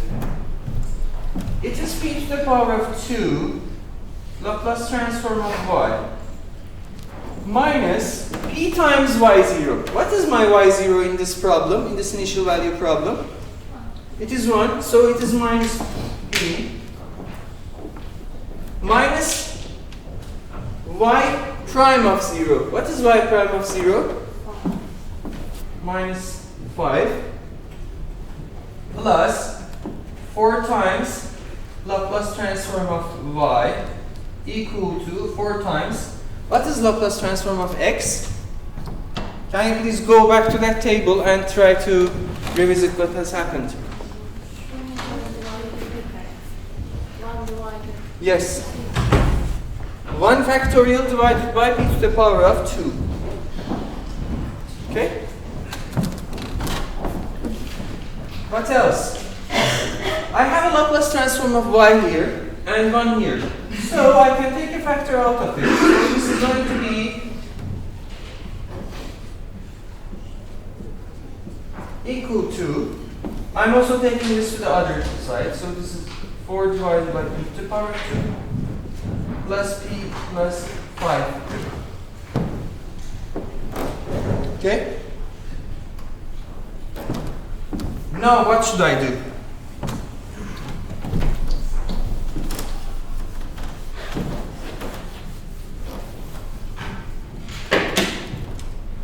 So from here we are actually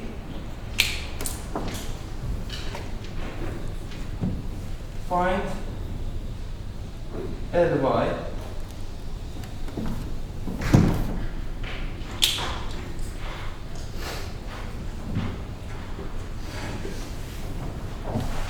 What I can write is that 4 divided by p to the power of 2, p to the power of 2 plus 4 plus p divided by p to the power of 2 plus 4 plus 5 divided by p to the power of 2 plus 4. Okay?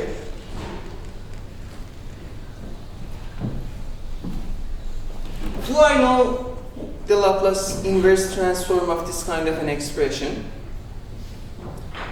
Yes, we know. This 5 is something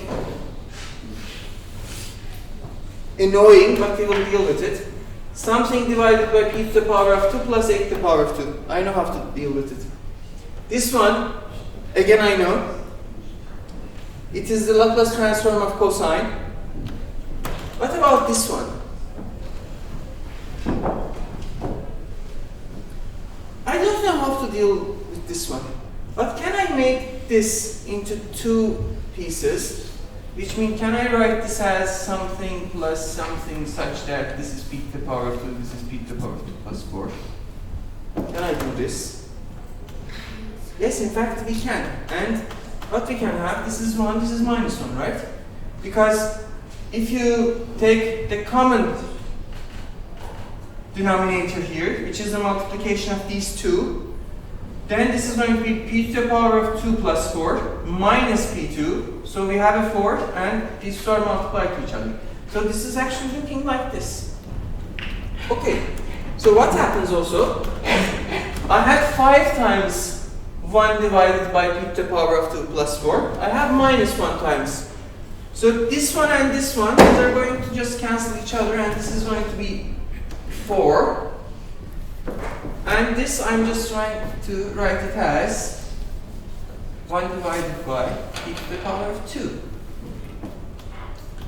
Now, is everything in the form that I know how to handle?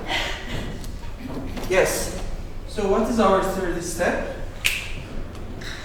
Take inverse Laplace transform.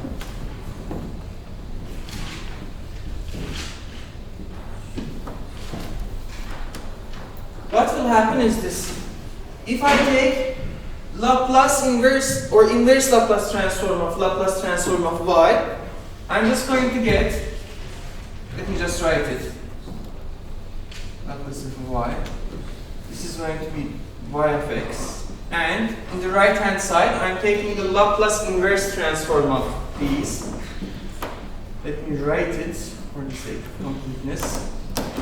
Plus Laplace inverse of p divided by p to the power of 2 plus 4.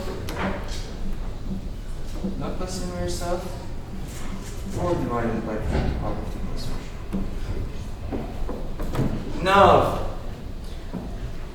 what is the function such that its Laplace transform is 1 divided by p squared? X. What is the function such that its Laplace transform is equal to p divided by p squared plus 4? Cosine of what? 2x. What about this? Only sine 2x or what? We have a divided by p squared plus a squared, right? But this is a squared as well. So I need to have a 2 here. So I'm just keeping this 2 here, taking 2 out. So now this is sine of 2x's Laplace transform. So this is going to be plus 2 times sine of 2x. Okay? Let's come back to this differential equation again. First of all, this is the differential equation governing harmonic motion, right? Harmonic oscillations. We have talked about this when we were talking about pendula and this kind of things. Also, we have talked about this differential equation when we were talking about reduction of order. Y double prime plus k to the power of 2y equal to 0. We have solved it again, right?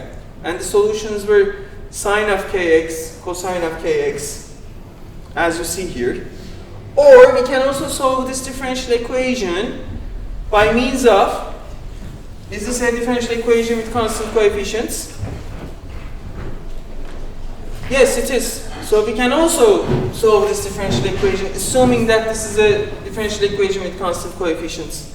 So this is also giving us another way to solve this kind of differential equations. But this time, instead of separately solving the homogeneous one, which is the reduced equation, then trying to find a particular solution and so on, in one shot we have been able to extract the general solution and the particular solution. Okay? We are dealing here with very simple differential equations, but Laplace transform has many other applications as well. It can also be developed. Here we are talking about the Laplace transform of the derivative, but we can talk about Laplace transform of the integral of functions, or many different other forms. For instance, if other things happen, then what we are going to do? These are all subjects that we can study, but some of them I will just give you as homework exercises and we will deal with them in problem solving sessions. Some of them we're just going to not deal with them and leave you with wonder and amazement maybe. Anyhow, do you get the idea? If you have a differential equation, you take the Laplace transforms, turn it into an algebra problem, manipulation of these algebraic things. Then we find the Laplace transform of our solution. After that, we do an inverse Laplace transform, so we can turn the solution from the domain of this domain of p's into what we have, into the time domain problem. Okay? Let me give you another example.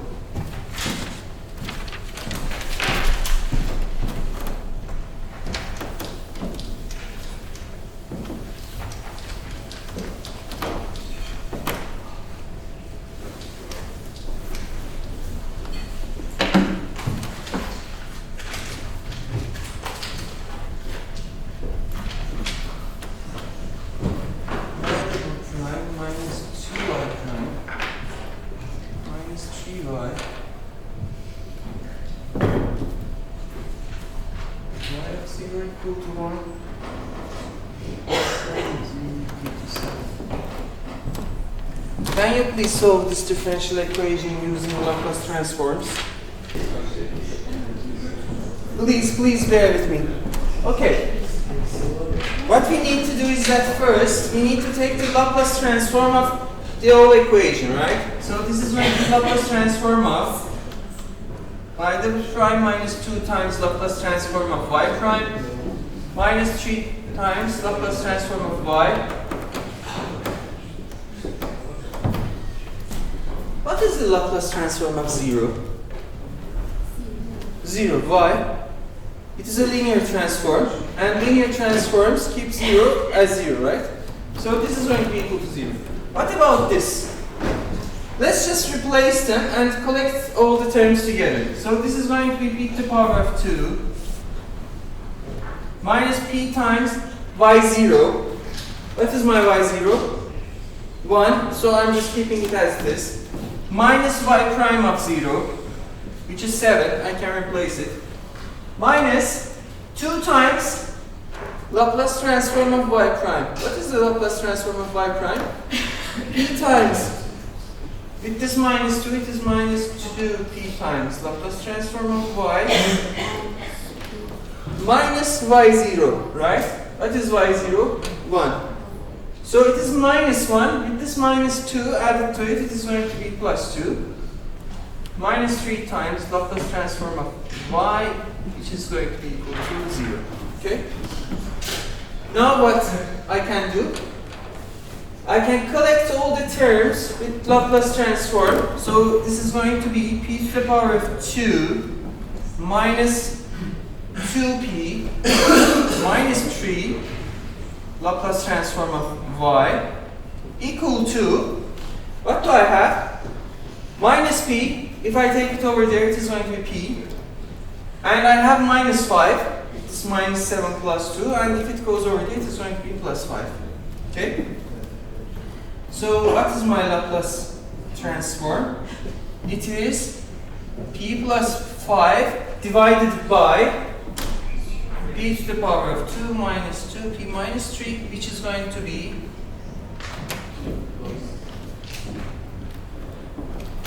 how can I break this down into its linear components?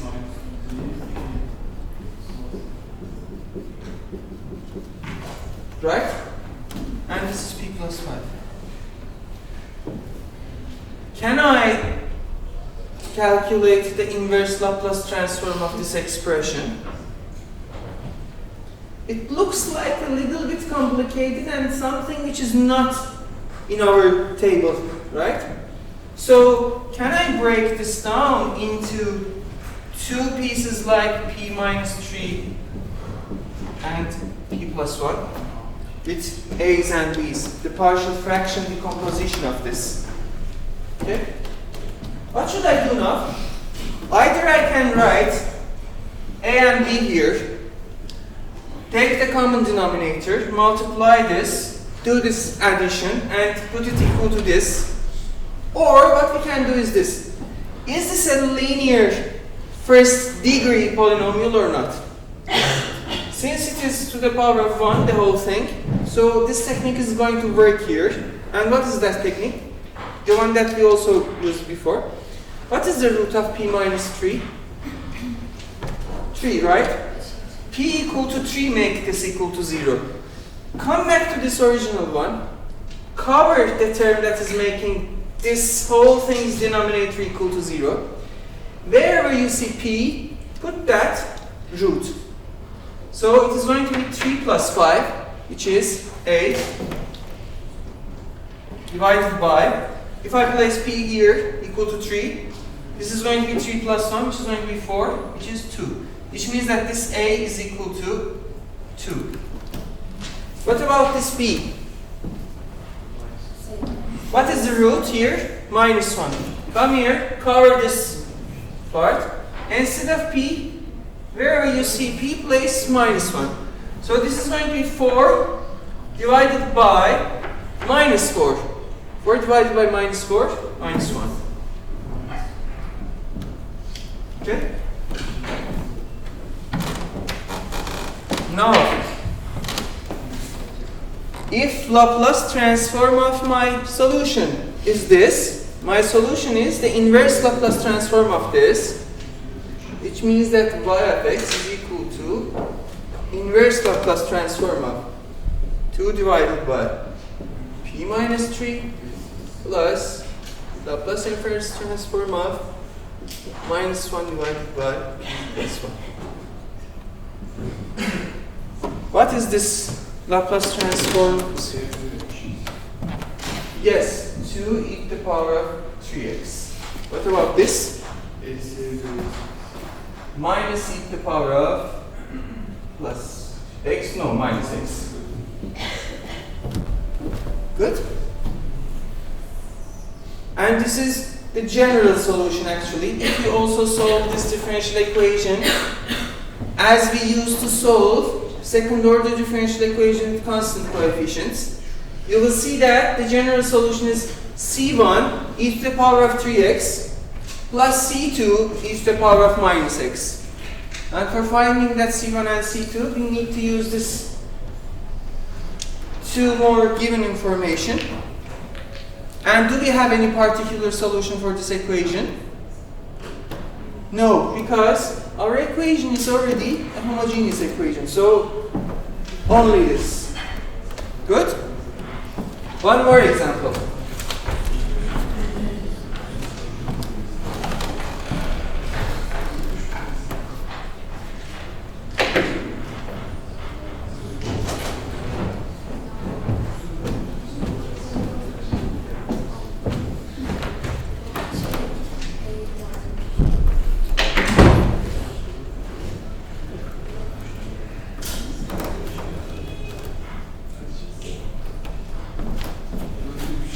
Minus 1.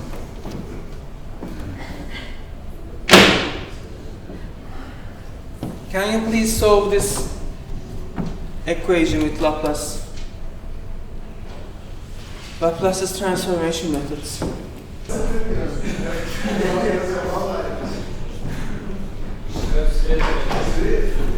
Let's take the Laplace transform and see how we can solve this. This is going to be Laplace transform of y double prime. So I'm just going to write it as, can you please come back? I'm just going to write this as p to the power of 2 Laplace transform of y minus p times y0, which is 2p minus y prime of 0, which is minus 1, which is I think is going to be plus 1. And please double check me if I'm making any mistakes. So minus 3 times p Laplace transform of y minus y0, which is minus 2. With this minus 3, it is going to be, I think, plus 6. Right? Plus 2 times Laplace transform of y, and what is Laplace transform of 2 times e to the power of minus x? 2 divided by p plus 1, yes. Now, let's collect everything together. So this is going to be e to the power of 2 minus, not 2p, we have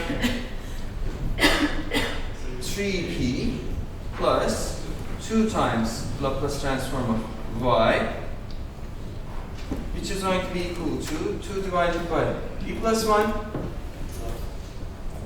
I have minus 2p from here. If I take it over there, it is going to be 2p minus 1.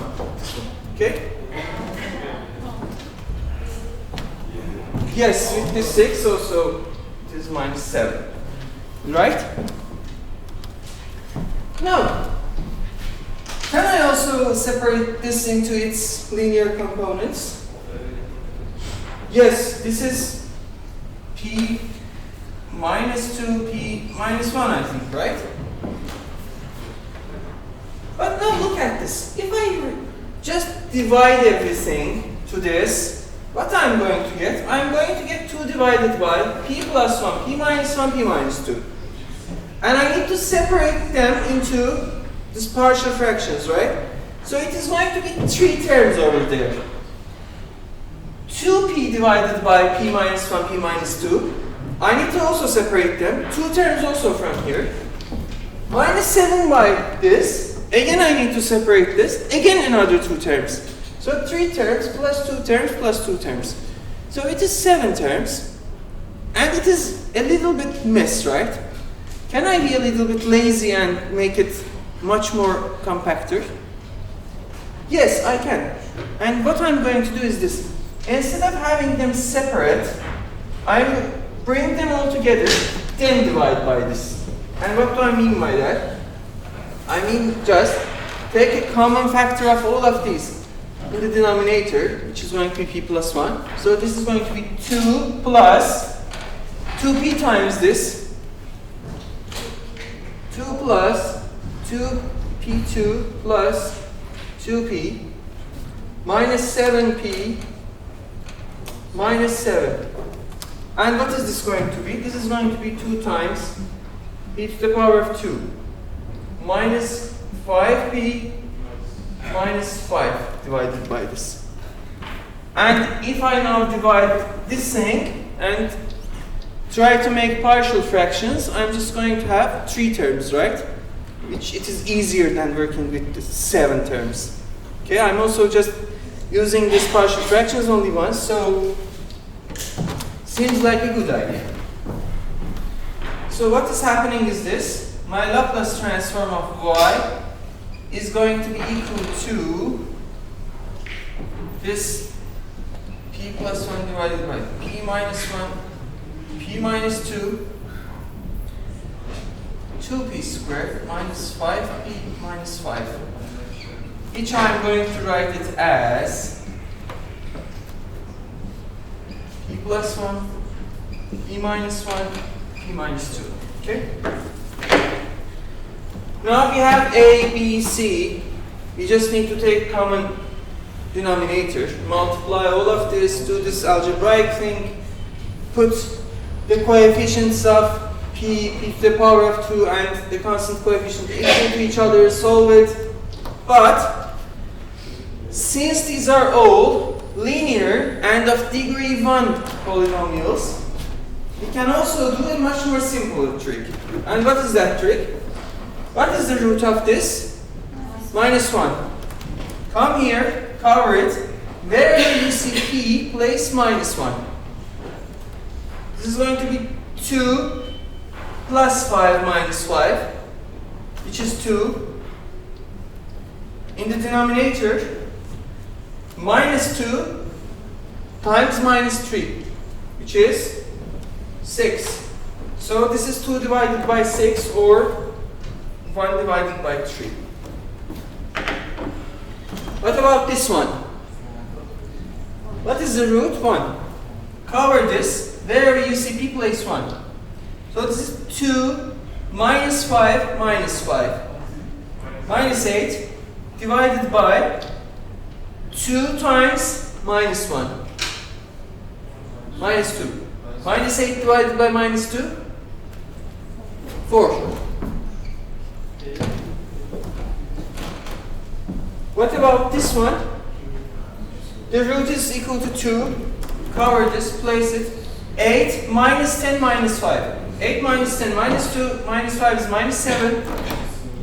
Minus 7 divided by minus 2 plus 1 minus 1. Minus 2 minus 1 minus 3. So minus 1 times minus 3, which is going to be 3. So this is minus 7 divided by 3. What?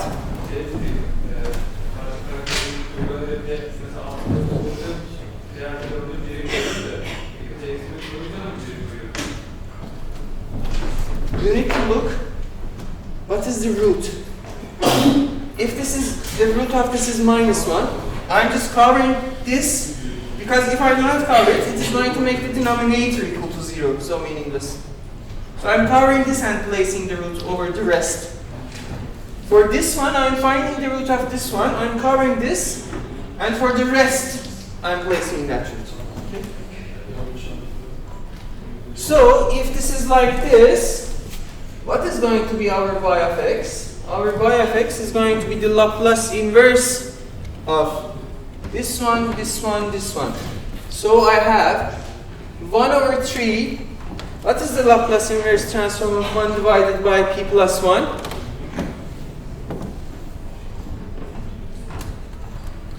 Go back to the table. What was 1 divided by p minus a? Yes, so this is going to be e to the power of minus x. Plus 4 times. This is the Laplace inverse of e to the power of x.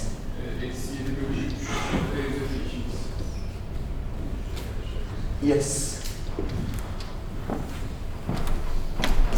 Now I have a question.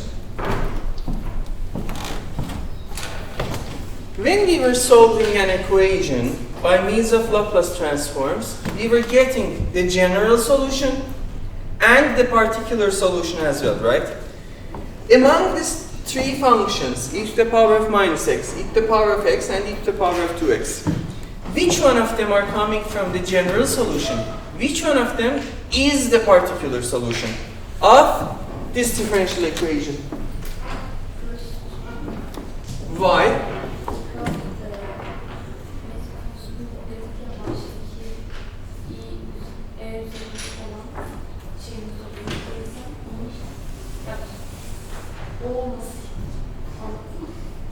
Question, did you get my point? I'm saying that we have some general solutions and also particular solution among them, right? Which one of these is the particular solution and which one is the general solution of the differential equation? We have c1y1 plus c2y2. Which one is c1, which one is c2, which one is y1, which one is y2? And we have the particular solution, right? And which one of them is the particular solution?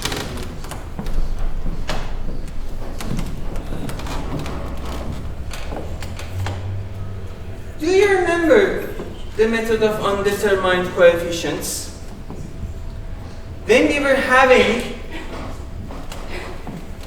a second order differential equation with constant coefficients, and in the right hand side we had some exponentials or sine, cosine, or a polynomial, we used to select our particular solution as exactly the same type, but this time to undetermined coefficient. And we were trying to put it in the equation and try to solve that undetermined coefficient, right? So if you want to find the particular solution, we are going to write it as a times e to the power of minus ax, right? Or this equation. It is because of this right hand side that we know that this is our particular solution.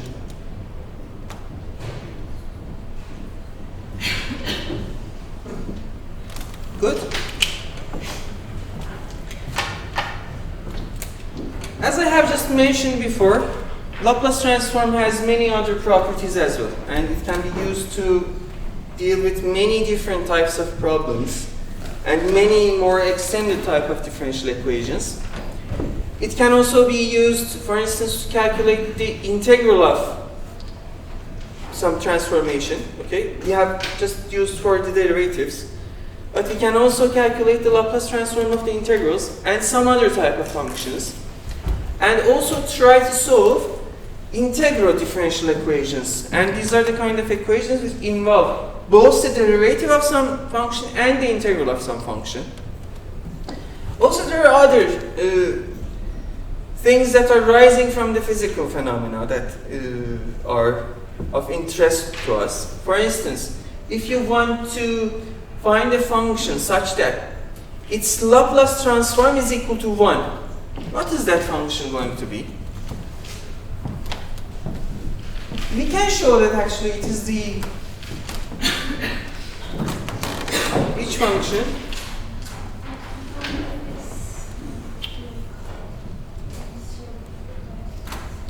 So we have talked about Laplace transform of 1.